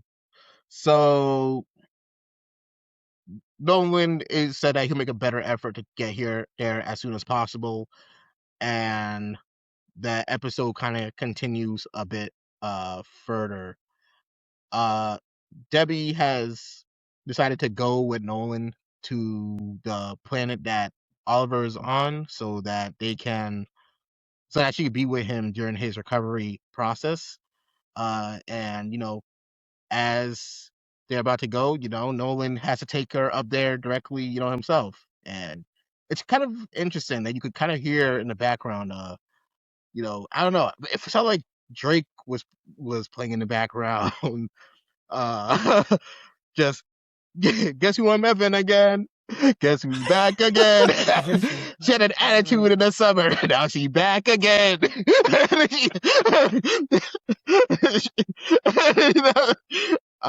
But yeah, that's definitely gonna lead somewhere. But a bit further into the future, the episode ends with Mark kind of flying around, trying to clear his head after everything that has happened. And as he's flying, he sees something in the sky, and it's Thragg. Of course, it's another hallucination. You know what I mean? He's been having this the entire episode. That's been killing people. So he rubs his eyes.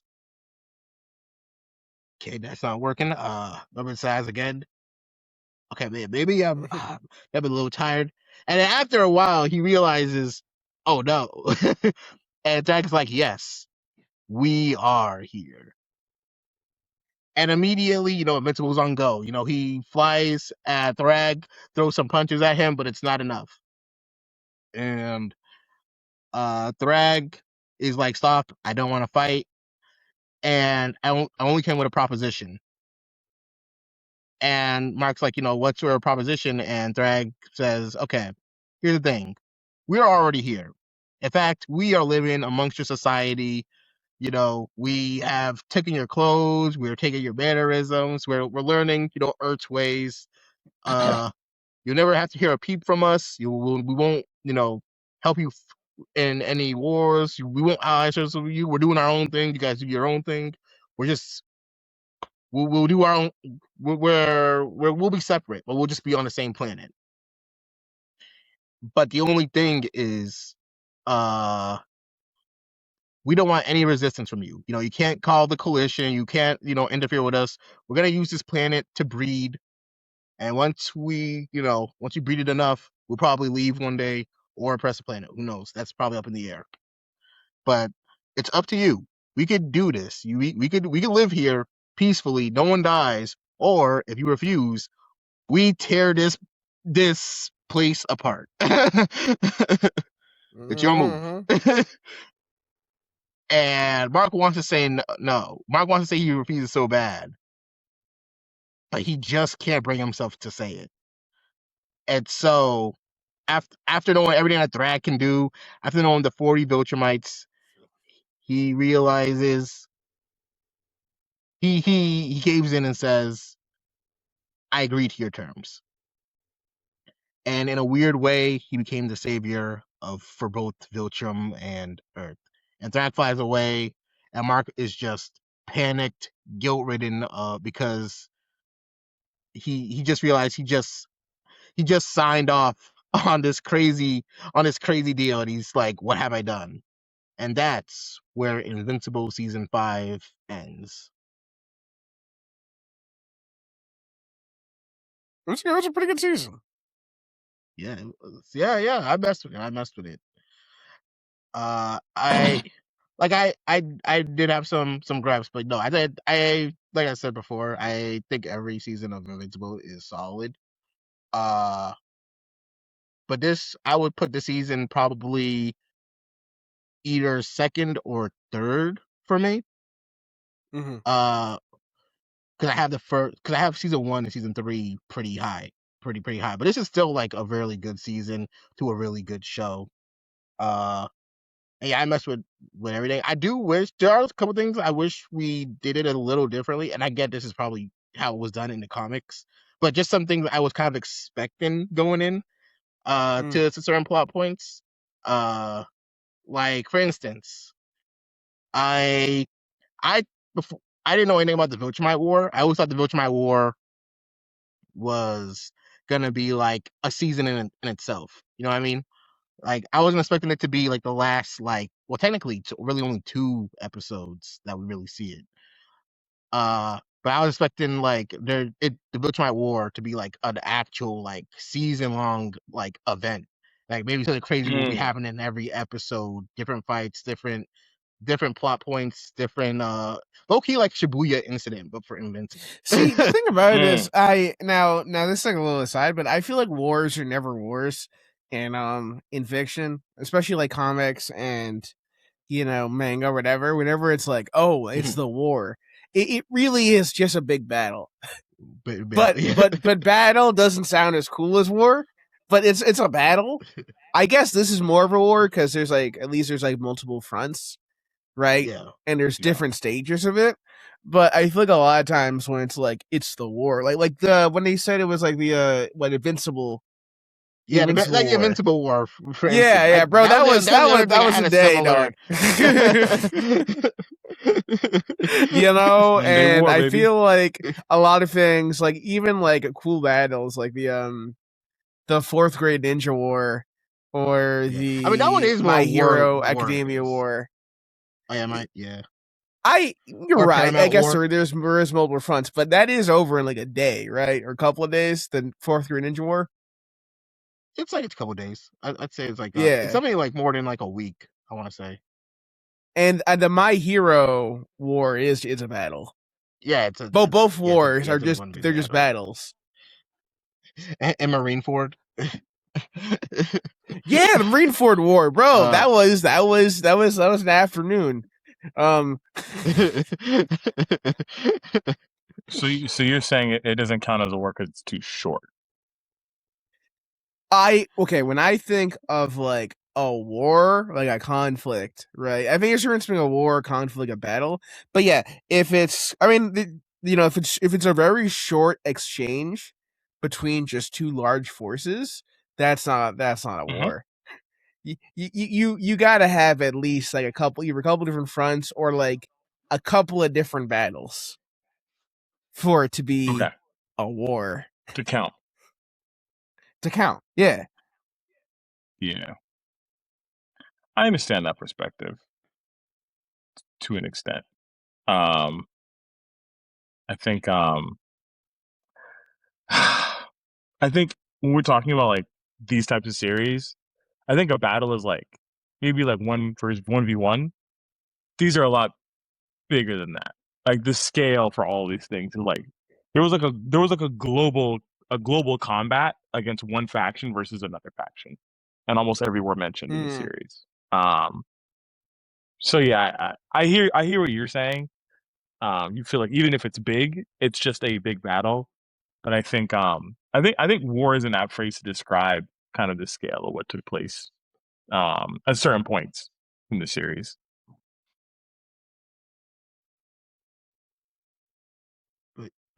But yeah, But no, you know, that being,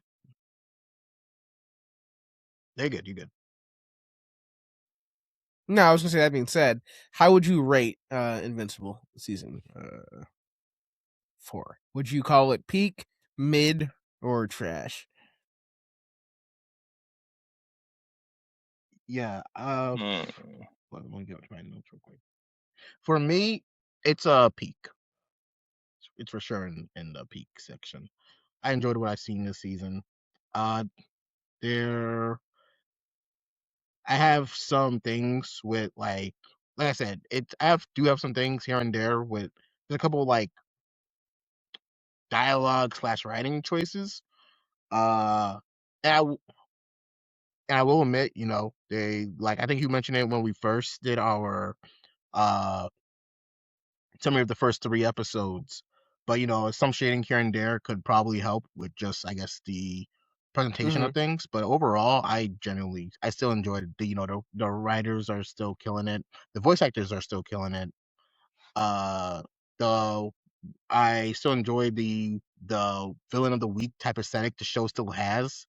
While still having the main plot in the background, like I messed with it heavy, and I feel like the show just keeps getting better and better. Even though it's probably not like my favorite Invincible season, it's still like a really good season of television and just a season of Invincible in general. Like once that like I'm not even like gonna cap like this is like what week 1 of not having Invincible, bro, and my week has never felt more empty. My week has never, and I gotta feel like this until the next season drops. So you know, it's a peak for me. For me, it's mid, but Okay. it's Mid. Why good. mid? It's good. It's mid. When I say mid, I guess my final rating will be like peak mid. Like it's really good, but it's not delivering on all cylinders for me. I'd call season 3 peak. I'd call probably season 1 peak. This season for me it was just a little bit lacking. Like there's a lot of stuff that happened, but I wasn't invested in the season until like the last like 3 or 4 episodes. Until the last 3 episodes, Yeah, I had more of you investment. But you didn't like the pull that Mark's depression had on him in that first half, because that the whole appeal of the first 4 is like showing you his mindset. I don't really care, dog. I don't actually. I don't. Because he's always sad about something. But it's all the accumulation of, bro. You act like you just go through Conquest and Invincible War. you like yeah, but like up. he's gonna be sad next season too, man. It's the Invincible cycle. There's only so many times I can see this man. There's only so many times I can see this man sad. There's only so many times I can see him and Adam Eve on that goddamn roof being like, "Oh, we have issues. We're gonna work." Like, okay, man, I get it. I got it. But I'm not terribly interested. Yeah, that's crazy, man. he said get over it. he said man's mental health don't matter. No, but maybe. He said That's funny. Yeah, I get Bates' perspective here. I think for myself, I liked it overall, but it's tough for me to say I loved it. And usually, if I'm gonna rate something peak, either I love it, or even if I don't love it, I could say I see why the majority of people who watch this Love it. And for me, I was hoping for more in the Thragg season. I'm not gonna lie to you. That's fair. I think if people weren't hyping it so much, I probably could have given it like I probably could have put it somewhere in the peak space.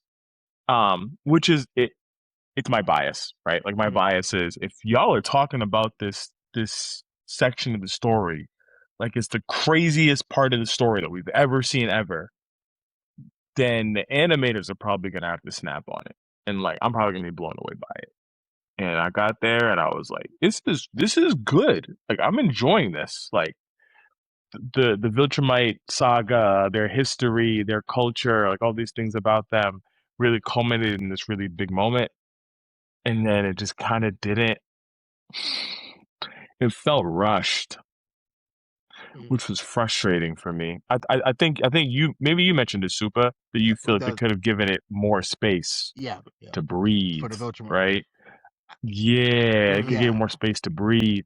I think if they gave it more space to breathe, chopped it up a little bit differently, maybe the pacing, slow down the pacing a little bit, I think I would have enjoyed it a little bit more. I think for me, because I didn't hate it, but I also didn't love it, I kind of place it within my first tier of mid. hmm For yeah, no, Mm. I I agree with that sentiment. Cause especially because with something as big as like because the Viltron War was something that was like teased in like season one. Because like there's a bunch of Viltrumites and they're gonna one day you're gonna have to face them. And so to me, as like a pure show watcher, I was expecting the Viltrumite War to be like more than like 2 episodes. I mean 2 to 3 episodes. So I see Yeah, that. cluster. No, but what they did with it, what they did, I did like really appreciate what they've done. So personally, it's not a peak for me, but it is a mid peak because I think even though I have gripes with the season and I have a gripes with how the writing choices were, there was still like a lot other good stuff in there that just pushes it up for me. And that does like hold it from falling down further. So this is a mid peak for me. Okay. I think that'll average out to yeah. I think the averaged out to peak mid is the official rating. I didn't give my second Peak tier. mid. Oh, I thought Oh, you said it was whoa, low wait, peak. what? I think you said it I was thought I no, I just said thought my you said it first tier was. of it was peak. Was mid. I said my first tier of it was mid, but I didn't Oh say. Yeah, I thought you okay. said it was. I thought you said it was the highest tier of mid. Oh, Anyways, maybe I continue. did. No, that's fine. Yeah, I would likely give it a mid peak tier. I will be. For And you said it was, and you have it like, peak, but the middle of peak. yeah. I will be kind. I will be kind today. All right, and I will rank it. I will rank Invincible season 4 peak, but it'll be low peak. Okay, so what does that average out to? Low peak? No, that's the average. Yeah, I'm terminating. It's low peak. That is the average. Okay, cool. Yeah, I can live with that. And if But not, yeah.